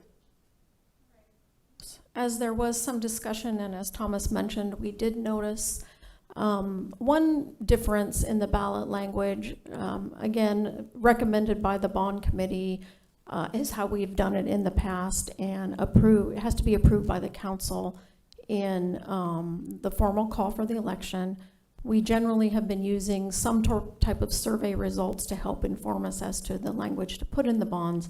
But there is this specific language that is a requirement by state statute, and it is that on the actual ballot, it has to say, the issuance of these bonds will result in a property tax increase sufficient to pay the annual debt service on the bonds. Now, Chandler did this a little bit differently. They included that language, as you can see. They said these bonds will be issued as general obligation bonds, and the issuance of these bonds will result in a property tax increase sufficient to pay the annual debt service on the bonds. unless the governing body provides for payment from other sources.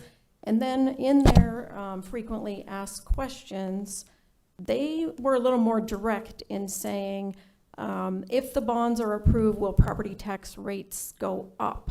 And they are saying, they use language that says, no, the property tax rate is not expected to go up. And then they say it's required that there'll be a balance between assessed values and property taxes, and the city may delay or accelerate projects depending on changes to assessed values to keep the property tax rate stable. As debt is paid down, new debt can be added, leaving the secondary property tax rate neutral. And then in addition to that, they tell voters state law requires this language to be included with each ballot question, even though Chandler's property tax rate is not projected to increase based on current assumptions. So they do something similar to what we did, but they're just a little bit more direct about saying we had to put this language in there, and then they say why they believe the bonds will not result in that increase, even though the ballot says it will. Mayor, thank you. Why can't we, I know we adopted that, this council, and for those that haven't been here, we adopted a resolution in 2020. We voted on it in a public meeting that we would not issue bonds that if they would increase the secondary property tax. And I've wondered before, why can't we include that wording in the pamphlet? I mean, it is an actual fact that this council has adopted a resolution to assure residents that we've done everything we can. Obviously, future councils can do another resolution and undo that, but we've done literally all the way to the point of, I think, even more than what Chandler has done, is to assure residents, and that really the only way possible, that we have no intention to increase your secondary property tax, and that we won't be issuing bonds if it's going to increase your secondary property tax. I don't know, whether we need a legal opinion on that, but certainly we've done, I think, even more than Chandler has done, or some of the other cities, to do what we can to assure residents we're not going to increase their secondary property tax. If I could, I know where you're going, and I know what Michael's thinking. I'm pretty sure I know what he's thinking. I think if we put in, the current council has adopted the practice, but we can't make a statement on a future council because we don't know what a future council. No, but it's a fact that we have adopted a resolution. Again, what my point was is if we put the current council has adopted this resolution that we're not going to at the same time put in there, and we are now at that time that would come out, we're now facing 11 years without a property tax increase, to reassure them that this isn't something that we're just thinking about doing. We've been doing it already. The only thing I would say to that, Mayor, is that it wasn't this current council. It was in 2020. So it's not necessarily the current council, but it still holds true unless there was some public action taken to undo that resolution. It stands until it's undone, or if it was ever to be undone. But we did that in 2020, not with this current council. You could simply say the majority of the current council. How's Yeah. that? Michael, I think he's. hold on. Michael? Michael. I don't, okay. I think the best, just kind of my advice is the takeaway from this is don't get caught up in the specific language. Take away from this that other jurisdictions have used different language and have not been challenged. So when we come back to you to start talking about some of this stuff, we are aware of it. We want you to be aware of it. We will review it. And so I think that's probably the safest takeaway at this point in time, not to get caught up in this specific language, because that will actually need to be reviewed at a I can't do that on the fly, nor can our outside counsel. But please take away from this that the staff is looking at opportunities that have been utilized by other jurisdictions. That's exactly what I thought you were going to say. Mayor. Hold on. Oh. Go ahead. I was just going to say before we heard from the city attorney, to not wordsmith this today, but we could say that current council policy is that new bonds won't be sold until already existing bonds or something like that. It is the current council policy, even if council members have changed over time. So again, to his point, it's how we phrase it's very important. I think that we could learn a lot by what's been presented so far on how we could work with the ballot language, because, I mean, the ballot language we're required to put in really isn't accurate, but we're still required to put it in. And it's a shame. And one of the takeaways from an earlier presentation is that property taxes are a very small percent of our revenue. That's not how we fund most things that we do. And even if, I mean, not that we're going to, but, you know, even an increase in the city property tax would be barely noticeable on their whole tax, their tax bill, because the city portion of it is very small. So, but not that we're going to, but it's just, people don't understand that, and if we can explain it better. I do think that the Chandler ballot the book is more readable. I don't know that, and I wouldn't dare say that making it more readable makes it more likely that bonds will pass. But I do think that the more readable it is, then they will, and they'll become informed. And if they like what they're learning, they'll vote yes. And if they don't like what they're learning, they'll vote no. So I still think it's a neutral. But I do think that we could have a more readable ballot book. Thanks. Mayor, members of the council, the only thing I was going to add, similar to what Michael said, is that we can take a look at all of this language. The point is that other cities have done it differently, and we're looking at that, and we have been looking at that. And this is all based on assumptions. Whether or not you'll raise a property tax, or all of these revenue require assumptions. And as long as you're saying based on assumptions, or based on policy, or based on whatever it is you've based it on, then I think that you have an opportunity there to make some changes. Just to continue, whoops. I did want to real quick go over sort of a potential election calendar, because I think it's important to understand, you know, we are somewhat constrained by these dates. So as I mentioned earlier, we have a bond committee meeting scheduled for the 21st. The current bond committee membership, though, is scheduled to expire, I believe, at the end of the month. So depending on how you want to move forward, you'll have to rename and or name new committee members.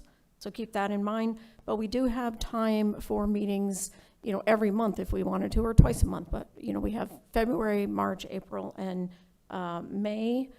In looking at the timeline, we think that we can get a survey done either late in February or certainly early in March, and get those results and then share them with the bond committee.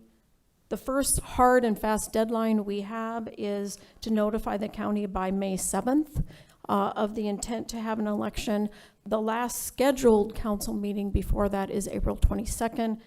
There's always an opportunity to schedule a special meeting if you needed more time, but I did want to mention that's a hard date for May 7th. We think we can take ballot language and recommendations with survey results and that type of thing then to the bond committee in May. The next hard deadline you would have would be June the 8th to actually adopt that language. So there is time to share that with the bond committee, get some feedback. The last scheduled meeting to meet that deadline of June 8th is May 27th. Again, however, you can call a special meeting if you were to need to do that. And then it goes from there. The pro and con, or for and against arguments, are due August 5th. The ballots would be mailed on October 7th, and then the election would occur November 3rd. Mayor, over here. Thank you. A couple of things. I would like us to be able to have a larger bond committee, have more individuals involved. Not necessarily even, you know, an equal number from each district, but we should be available to have citizens, residents who are really interested in what we do with our bond, you know, our bond program. So personally, I'd like to see us be able to do that. It's also been mentioned a couple times here about the surveys, and the results of the election were significantly different than the survey had predicted. And I think we are entitled to some explanation as to why that might have been. And we might want to consider, again, anew, who we're going to use for a survey organization if other surveys have been more accurate that other cities may have used or something like that. Because I was surprised at the disparity between what was projected and what was actually happened. So Mayor, members of the council, I can address maybe part of that. First of all, surveying is an inexact science, yes.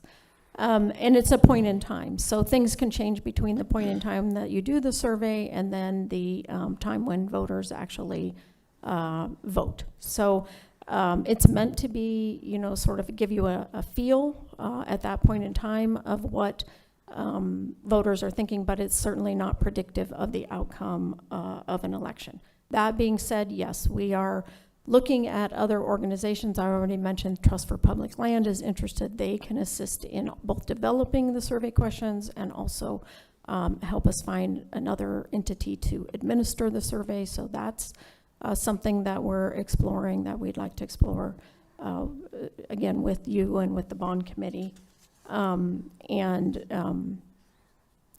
Yes, there are others out there, and we'll look into who else other entities have used as well. Thank you. Yeah. And since this is my item of special interest, I would like to ask the council to move forward with some of these recommendations. I think the idea of having additional people involved, I like the idea of subcommittees. I don't like the idea of adding more people to a single committee, but rather having subcommittees that then can report back. I like the idea of what Chandler did, having subcommittees for each bond. I think that worked very well. It may require us to find a couple more people in our districts to man those subcommittees, but I think that would be very valuable to do. And again, to address a little bit of what Councilmember Turner mentioned, I think the bond didn't necessarily fail just because the survey said it might, but the survey also made some assumptions. I'm sure that people would understand the bonds, and I'm not sure that we had the proper education. We had some education, but as we saw, it was lackluster compared to what other cities have done. And I think we can really make a big difference with that communication. And also the engagement from the community in promoting the bond. I didn't see a lot of that. And I think that we could help educate the community so that they can educate others about what the bond is really about. So I would be very much in favor, Mayor, to move forward a consensus to support staff in the recommendation to improve our communication. And the other thing that was mentioned was the involvement of the committee, having them using what we used to do, the former committee format. I think we should move forward with that immediately. And that we should also add additional members to not necessarily the committee itself, but to a subcommittee, and that we do create either reappoint or find a new individual from each of our districts for the main committee, so that we can bring that forward as soon as possible for appointments, and they can move forward with their meetings in February. All right, before I go to you, we lost it by 12 votes, is that correct? Mayor, members of the council, that's correct. Yeah, so I would like everybody to look at yourself, and does anybody here actually believe that had all of us gone out and worked just a little bit, that we couldn't have each got 2 more people in our district, in our actual district, to vote yes instead of no? I mean, really? I really believe that there's nobody here that can say that if we would have worked just a little bit harder. So I don't want to put all of this on the bond committee. I don't want to put it all on verbiage, but the council has to be more engaged. They just have to, and we still need all that too. So we all need to take some responsibility for that. Go ahead. Thank you, Mayor.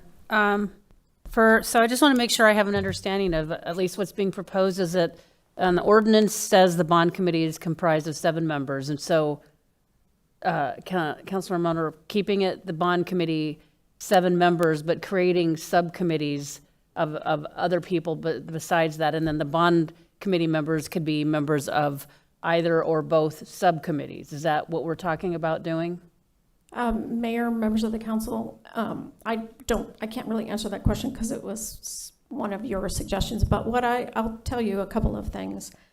One recommendation would be probably to let the bond committee then decide kind of if they want to do something like that, and knowing that this is the direction. I will tell you that if you form additional formal subcommittees, it will take longer, and we run the risk again that we get into the situation where now we form these subcommittees, but they don't have the opportunity to really do anything because we're too close to these deadlines. So I just want to make sure we understand there's a consequence to doing that. Staff will do whatever this council wants them to do, but it will make those timelines very difficult. Well, Mayor, if I could propose though, with at least with respect to I believe the library and parks bonds, which is what we're probably talking about, at least moving forward with, if that's where we end up. We have a Parks Commission, those members, so I'd like to throw that out there for consideration, to be proposed to the bond committee to offer those opportunities to those 2 commissions to serve on the bond committee and see if they'd like to participate. Mayor, members of the council, along those lines, I think you could use those committees without really making them some subcommittees, but we could try doing either joint meetings or have them have a task of doing something with the bonds. For example, reviewing projects, reviewing survey results, and doing those functions without actually having to require a formation of another committee, if that sort of makes sense to you. And I do think that they have had a role. We have, especially I know with the Parks Committee, we have talked with them before about the bonds, and they have items to review the CIP and things like that. So we could incorporate that into their current functions without having to go through a lot of administrative sort of minutia, if you were, that allows them to do that without costing us the time that it would to sort of form formal types of subcommittees. So I do like your suggestion, I think is what I'm saying. Let me make What's involved in creating a subcommittee? And the only reason I'm asking you, because, I mean, it would be separate, a little bit separate, and the expectations might be a little bit different, and that way the bond committee could interact with the parks subcommittee or whatever we would end up calling it, and the library subcommittee, but it would be specific things outlined and working towards educating the public, getting input from the bond committee and the library commission or subcommittee.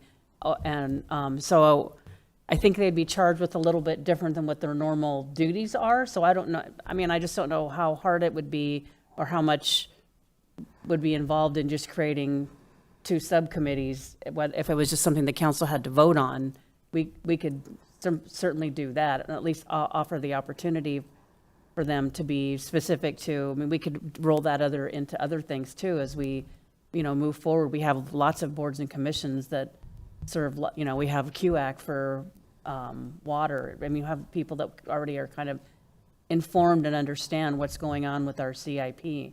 So I think it'd be worth our while to figure out how involved that would be and try to make that happen. Thank you, Mayor. Yeah, I agree with the concept of taking this to the bond committee and making the recommendations that council would like to see some subcommittees formed and utilize these ideas that we've all talked about here tonight or today, and then let them do that and let them take ownership of that and make that happen. And again, I still have questions as to how that would happen, if council needs to formally do something, or if they can just have the authority to create those subcommittees without us. Mayor and council, I don't have the formation document for the bond committee, but the code provides that all boards and commissions, unless specifically authorized to do so, cannot form subcommittees unless directly authorized by the city council. To that question, if we have consensus to do that today, is that authority enough, or do we need to vote on ordinance? We have to amend the ordinance. Mayor and Council, you would need to amend the ordinance, and in doing so, with what you've discussed, my recommendation would be as well is that you need to provide the clarity as to the purpose of the subcommittee and what questions going to be asked of the subcommittee, because I know historically as well, and maybe Ms. Rios can comment on that as well, is that there was at times confusion as to what role each particular group was doing and what questions they were to ask or answer. Mayor? Along that lines, would it be possible for us to have a workshop at our next meeting and then have an ordinance that evening if we come to a consensus as to what we'd like to see done? Can we move that, again, because of the timeline? I really am concerned about the timeline, and I would like to see this move as quickly as possible to make that happen. Mayor and Council, I'm looking at Vicky because that's the staff side of this. We can prepare a draft ordinance and bring it to workshop. Nod yes or no, Vicky, as I'm going through this so that I know if I'm headed in the wrong direction. And then we can walk through that and take suggestions. And then at the council meeting, we could take amendments during the actual council meeting. But we could also walk through the ordinance at the work session as well. Thank you, Mayor. But that's assuming we can, do we have the time to get that together? Mayor, members of the council, Mr. Bailey, I think we have the time to change the ordinance and do another workshop. What I am more concerned about is then finding subcommittee members, getting subcommittee members engaged, getting meetings with subcommittee members, getting quorums in subcommittees, those things, appointing the people, getting quorums, all those things take time. And again, we will do whatever this council wants to do, but I do have a concern that will consume time that will make it very difficult. If I could just offer one little piece, maybe the days that the board already meets, that you just extend that time for the subcommittee. So you've already got staff already there to answer the questions, you already have the meeting location, you're just extending the time. Mayor, members of the council, if I understood Mr. Bailey correctly, we cannot have the bond committee form subcommittees without an action from the council. I understand it. My point is after we take action, then that would be the easiest way to just extend that meeting time a little bit longer for that subcommittee. Then staff doesn't have to make two places in the same week. They're doing one place for two different events. Mayor, once it's been approved. well, again, maybe I'm not understanding. If the subcommittees are made only of the members of the bond committee, No. but if you're going to appoint new members and have them, then they come before GSC, and there's a whole process for appointing those new people to get that all done by January 21st. We don't have an issue at all with extending a time of a meeting. That's not the issue. It's the process to get those subcommittees formed and people on them and who will be on them, and then get them engaged and at the meetings that I'm concerned about. Mayor? Yeah, hold on. Mayor? Thank you, Mayor. I was going to suggest that, that in an upcoming meeting, we amend the bond committee membership number to a not-to-exceed number, perhaps of 21 or 28 or 35, something like that, that gives us the flexibility to add more to it. And one of the, I think, important reasons to do that is because, generally speaking, a subcommittee of an organization is made up of members of the organization, not outside members. So a subcommittee of this council would be made up of council members. So a subcommittee of the bond committee should be made up of members of the bond committee. And if the bond committee decides they don't really want to work as subcommittees, they want to continue working as the committee of the whole, if they think it would be faster, more expedient for them, then they would have that flexibility. And we would be able to add bond committee members in subsequent meetings as we saw fit. And if we wanted to open, if we wanted to invite certain advisory commission members to serve on a bond committee that may be of the topic that they are already serving in that capacity, we could certainly invite them, and if they're willing, we could appoint them. We could also invite any of our commission members. They may have enough interest in the city as a whole that they might want to serve on the bond committee. And then we also have outside residents and that could be appointed to the bond committee. I just think that would be a smoother way to do it, and it still keeps with the concept that subcommittees are made up of the members of the committee. Thank you. I don't know if I have a problem with that or not. My only thought is I do think that you have to limit how many from each district, because I would hate to see one district load up heavy with people and the other 5 doesn't have that, and all of a sudden everything's going one direction. So I don't see that happening, but it's a potential it could happen. So I'd be really cautious of that myself. Mayor? Sorry, Yes. it's me again. Oh. I feel like I would be remiss, Mayor and Council, in not pointing out also that if there's a desire to revamp this, create a new ordinance and all of these things, there's plenty of time to do that if we do not do a 2026 election and we defer and wait for another period of time as well.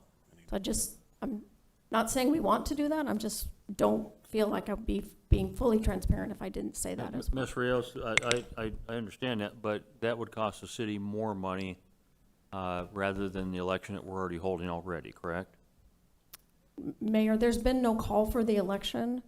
We have members being elected.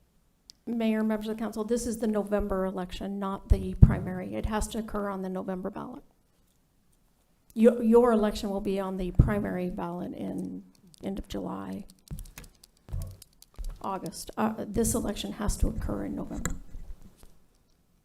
Okay, then I misunderstood. So you're still talking about November of this year? Mayor, members of the council, that's correct. Either way. I thought you meant we could put it off for the additional later next year, 27. Mayor, I am saying that. Okay, we so have my- time to redo everything in a completely different way. If you do not want to do an election this November, we could Okay. do an election in So, 2027. right, so we're saying the same thing, but I don't think you understand my point. Okay. We're gonna have a November election. We know that we have cost incurred already. If we put it up to the following year, that's brand new cost. Is that correct? Mr. Mayor, no, we will not have a November election unless we decide to hold the bond question. There's statewide Candidates will be races. elected in July or August, whichever date right now it's August, but it could be moved up. If But- you have 2 people, if you have 3 people, that may not be true. Correct, Okay, but history has shown that we have not had to go to a runoff election 12 years. in 12 years, yeah. I Mayor? remember. Yeah, Yeah. Right. go ahead.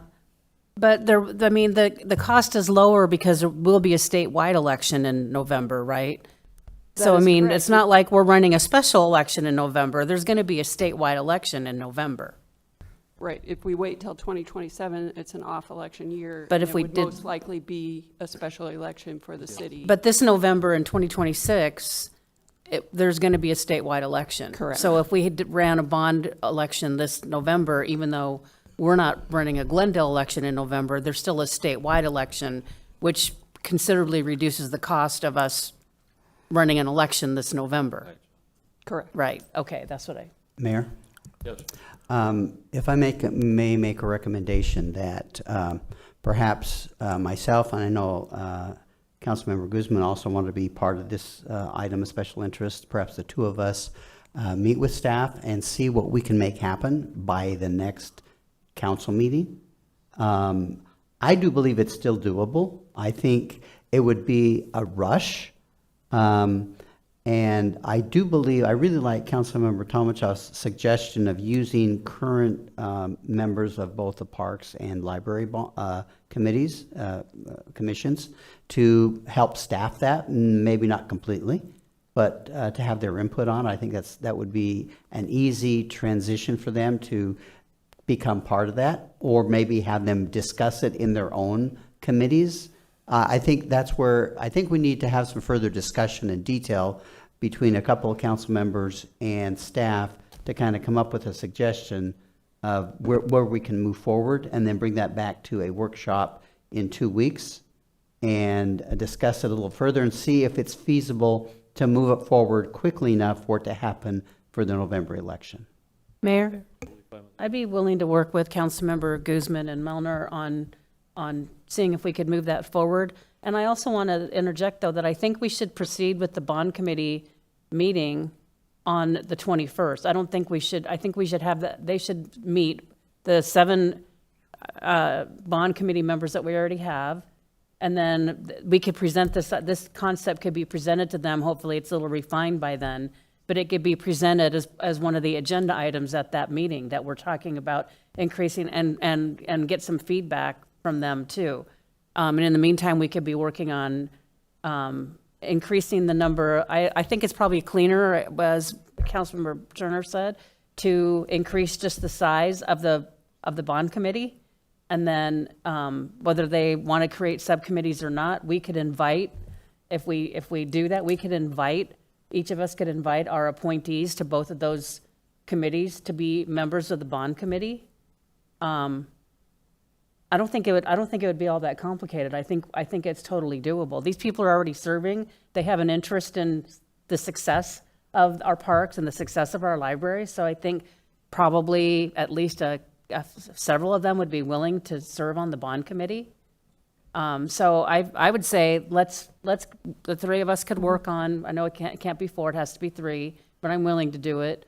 And then go ahead and meet with the bond committee and have this discussion with them about inviting the library and the parks commissioners to be part of the bond committee, and then move it forward that way, where it wouldn't get all that complicated. So that would be an additional, that would raise it to 21, I think. Would it be 7 and 7, 14 to the 7 we have? Just increase the bond committee number to 21. And that way, if you know, we can fill in the gaps of not everybody's going to want to do it, but that number probably would work. It wouldn't be too big. And you would need, on 21, you'd only need 11 for a quorum even to meet, too, which would be easier than a committee of 7 when you need 4. Mayor, members of the council, we're certainly, I do think that may be a good idea to meet with you. We have some direction, and we can meet with you and kind of work out the details, and then bring it back here to the entire council. We have a consensus? We can do that. Yes. So far.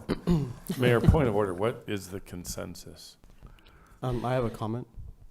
Well, hold on, he spoke first. Thank you, everything we just heard. Mr. Miller? I think the consensus is that the 3 of us will meet with staff and put together a plan that we think will work and is doable, and then bring it back to council and let council know, hey, we can move forward with this, or we need to change it, or whatever we need to do, we'll bring it back to council as a recommendation. In 2 weeks. And in addition, to proceed with the January 21st bond committee meeting to present the concept of rolling the 2 other commissions into the bond committee. Also, I think that they should have that meeting, the bond committee. Yeah, I agree with you 100%, yeah. Did that answer your question? That was Mr. Bailey's question. I know we're easily confused, but. Did you get it? I think we're fine. We're in a unique position because technically the bond committee, the purpose for which it was organized, has passed. And so we need at some point in time take an action Reappoint that, we yes. can meet, but I think we will treat it as a bond committee, but it has no charge at this point in time.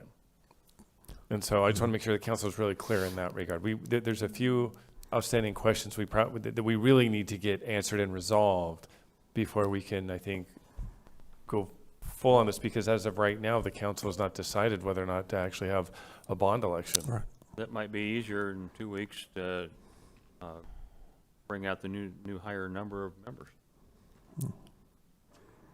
Well, Mayor, members of the council, the bond committee was never sunsetted, and again, it was established in a very broad manner. So we've been using the ordinance since 2019 for this bond committee. But maybe if I could suggest that if we're going to meet, we meet between now and the time on the 21st and decide again, or come up with a plan before we go present something to the bond committee. It may be one of several options is what I'm hearing. So I think it'd be premature to say exactly what we're going to present to the bond committee, but we can certainly leave the meeting on the calendar and then have our meeting and then talk about what we need to. Okay, yes. Yes, Mayor. Thank you, Councilmember Melnar and Councilwoman Guzman, for bringing this up. I feel like we are continuing to circle the wagons as we did last year, and we provided a lot of confusion to the staff about what the city council wanted, and I also believe that the scope of what we've discussed today has gone outside of the scope of this consensus and direction. For example, I've heard in this discussion that we want to vote on in the future a November 2026 bond election, and I've heard that we would want to go out for parks and library bonds. And so it may seem contradictory to everything that we've talked about today, and I will follow what the majority of the council wants to do. But it seems like we don't need a bond committee because we've already made a lot of these decisions ourselves. And I know that we want more citizen engagement, but we could do that in a different way. So my consensus is to eliminate the bond committee completely, and for us to move forward with the city council deciding the election timeline, the ballot language, what we're going to be doing bonds on, and then how we're going to do the outreach, because it seems like we're adding a lot of staff time and we're not giving them direction, and then we're going to be including more people, citizens who volunteer, just as we did with the past bond committee when they came back and gave us feedback that they felt that they didn't have any power or influence on decision making. So that is my consensus for today, and I hope that everyone understands that I do appreciate citizens engagement, but this is very confusing. Thank you. Yeah, and as far as myself, I am not going to not allow citizens to do what they want to do. So I would not be on consensus with what you're thinking. You were next. Thank you, then you're Mayor. next, then you're next. I respectfully, I disagree with that, Councilmember Conchas. Clearly, the presentation outlines the fact that the last bond committee, the election had already been called before the bond committee even met. We're trying to get ahead of this time so that the election hasn't been called and that the bond committee has more opportunity, and we're trying to make the bond committee made up of individuals, and we clearly have had public presentations. The survey was on 4 different categories. The 2 that were not run were libraries and parks. That's all been discussed in multiple meetings that we've had as a council, so it's not a surprise to anybody, I think, about what we're considering. Obviously, I want to hear from the bond committee. I think where we're at as a consensus is to have a discussion, but I think we're leaning towards increasing the size of the bond committee up to 21 people, and being more inclusive with people who are actually maybe even more informed about what the situation is with parks and libraries than the people who are on the bond committee, possibly because they already serve in that capacity. But eliminating the opportunity for citizens to have a role in this, I think, is a mistake. I think the opportunity for more people to have a role in this is a good thing for the community. It's been successful in other cities. I think that's something we should try to emulate, that other cities have been successful with their bond committees. So I absolutely have no interest in getting rid of the bond committee and trying to get this rolled out early enough. The timeline's there. I think we wouldn't have to call for the election until May. So we've got plenty of time for people to meet and offer their input before we're calling for the election. So we waited too long before. I take responsibility for my part in not making sure that we got the bond committee seated and got them active in time, but we're trying to fix that now. We're trying to correct that now and starting this early. So I don't support that, Councilmember Conchas. Mayor, I'd just like to make a comment that just because someone doesn't understand what's going on is a ridiculous reason to take away the whole bond committee. Yeah, thank you, Mayor. Again, I think this has been a very productive discussion. I think we all recognize that we were behind the 8 ball in the last bond, maybe the last couple of bonds.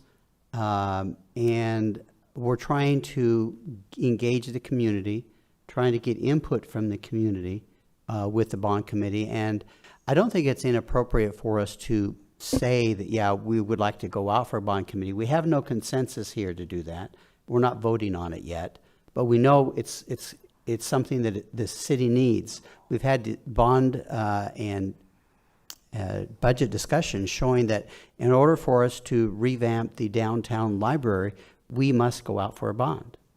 If we're going to revamp many of our community parks, and we have some 80 some odd parks, we need to go out for a bond. So I don't think that's in question, that we really do need these bonds if we want to improve our community. But we do need to engage the community in giving their input. And I am one that will listen to that input. The committees, or the committee may decide that 26 is not the best year to do the bond. They may say that and bring that back and give us their reasoning. We will still have the chance to review that and discuss it and vote on it. But I think we need to give them that opportunity, and we need to receive their input. So I would be in favor of moving forward the way we've outlined it so far, that we, three of us, meet with staff and we see if it's realistic to move forward as we would like. If we three decide that it's not realistic, that it's not going to be productive, then maybe we do need to do something different. But I think it gives us a little extra work over the next few weeks to make that happen, but I think it will be very valuable for the community, for the city, and for us individually. Thank you, Mayor. Thank you, Mayor. Firstly, I do appreciate the out-of-the-box thinking of the Cactus District Council member, though I do not agree with it. Secondly, I agree with the consensus I think we've achieved here to have 3 members work as a subcommittee of the council to go further with this, but also on top of that, I think we have consensus to increase the bond committee to 21 members. So I would anticipate an amendment to our ordinance at a future meeting, perhaps 2 weeks from now, to be able to do that. And then I think the bigger question that we've run into in the past is what's the role of the bond committee, and is it for them to rework our capital improvement plan? I don't think so. To me, it's what it says in the ordinance, to ensure that funds are available to support future council-approved projects. And to me, that doesn't mean upsizing or downsizing projects we've approved. The capital improvement plan is ours. We vote on it. It's part of the budget. It's something we look at at least a 10-year window, 5 years immediately and the others after that. So we're far more, I think, in tune with how the capital improvement plan for the city works and what the trade-offs have been. If the bond committee should like to recommend that we try to accomplish 4 or 5 years worth of projects on this bond and another 4 or 5 on a bond of a different subject, or 2 years or 10 years, I would be willing to accept that advice. But I'm not interested in reordering our capital improvement plan based on the bond committee, because there are other committees that have advised us on their needs and staff and everything else. So we've run into that in the past, and I'm sorry if it offends bond committee members, but that's not the role of the committee, as we've stated it in the ordinance, is not to advise us on those sorts of things. Thank you. Okay, do you have what you need? Mayor, members of the council, yes, I believe I do. Okay, very good. Last item, and cold dinner. Mayor, there's actually 2 items left. The next one is council committees. The Government Services Committee, their terms expire January 31st. The current members are Councilmember Malnar, Councilmember Conches, and Councilmember Guzman. Councilmember Malnar has served 2 consecutive terms and is not eligible for reappointment, so there is a vacancy upcoming on the GSC. I'm going to be nominating Vice Mayor. Okay, and then Councilmember Conches and Councilmember Guzman are requesting reappointment, so if there's council consensus on the reappointment and the appointment of Councilmember Tolmachoff, we'll move forward with that. Consensus, Councilmember Tolmachoff? Yep. Got it. All right, thank you. Okay. Jericho. And council selection of vice mayor is the last item.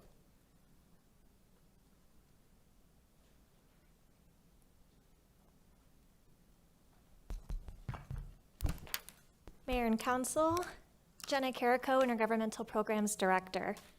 In accordance with the charter and pursuant to City Council guidelines, the Glendale City Council will designate among its members a vice mayor. At this time, the council will discuss and indicate what nominations you intend to make at the next voting meeting. If nominations are indicated this afternoon, a formal nomination and selection process will take place this evening at the voting meeting. The vice mayor will serve through 2026. I will now turn it over to you for discussion and nominations. Okay, Councilmember Tomacha. Mayor, it's my intention to nominate Councilmember Melner for vice mayor this evening. Thank you. Mayor, it is my intention to nominate Councilmember Bart Turner this evening. Okay. Anyone else? Okay, so, we can't elect now, it has to be tonight. Yes. Okay, do we need seconds or just nominations only? Nominations only, okay, very good. Okay, thank you. Being our city manager has stepped out, and I don't think he's been here long enough to report. I don't think he has been, but who knows? City attorney's already stepped out. Are they both together? Do they know what we're doing? Yes, sir. What's that?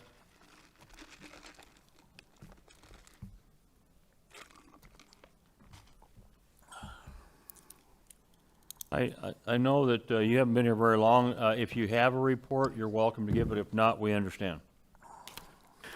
Thank you, Mayor, members of the council. Yes, day number 2, and I just want to express my gratitude to you for your confidence in selection of me as Glendale's next city manager. It's nice to finally be in the chair and hit the ground running over the next several months. I think I mentioned to everyone, but my goal is to meet with all of our directors and get to know them and our service lines and our operations.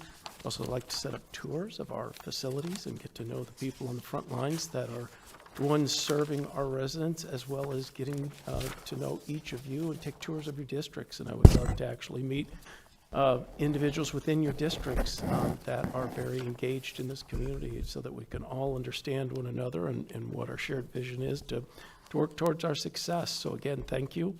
I look forward to the years to come and supporting you and your vision for this community. Thank you. Mr. Bailey? No report. Nothing. Okay, council items of special interest. Councilmember Baldnegra? No, sir. Nothing? Councilmember Conscious? None today. Thank you. Councilmember Guzman? None today. Thank you. Councilmember Melner? Nothing today, Mayor. Councilmember Turner? Not today, Mayor. Vice Mayor? Well, I'm going to break the streak. I'd like to have staff bring back a discussion on the council forming a subcommittee to get a handle for this 2026 Glendale Glitters rogue vendors. This was a problem again this year, to the point of, I've been told, staff has actually gone and apologized to merchants. They were told that it would be enforced. It hasn't. There's something's not right. And so I'd like to see if there's interest in council forming a subcommittee similar to what we did for the Code Compliance Committee and the Business Subcommittee, where it's comprised of interested parties, downtown merchants it would be, and staff probably from Code, PD, and other staff. So I'd like to have staff bring that discussion so we could get a handle on it way ahead of next year when we open up City Hall. Glendale Glitters, I think, should be amazing next year. So let's get started on this early. Thank you. All right, Mayor? thank you. I'd like to join in on that item of special interest as well, for the record.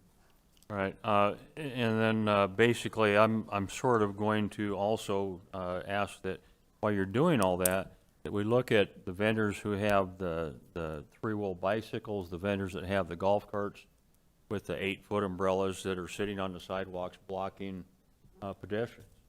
And that's not just at Glendale Glitters, that's all year round. So I don't know what they do. I don't know if they're licensed. I don't know what I don't know. But I'd like to find out what we can do and how we can try to regulate that a little bit better. Pedestrians belong on sidewalks. I think carts belong on streets. So I do know that certain carts require licensing. I haven't seen a license plate on any of those. So that's the kind of things that I would like a little research done and kind of added into what you're already doing. With that, could I get a motion to go into executive session? So move. I have a motion and a second. All in favor, vote aye. Aye. Any opposed, vote nay. Appears the ayes have it, do have it. Food is cold. Thank you.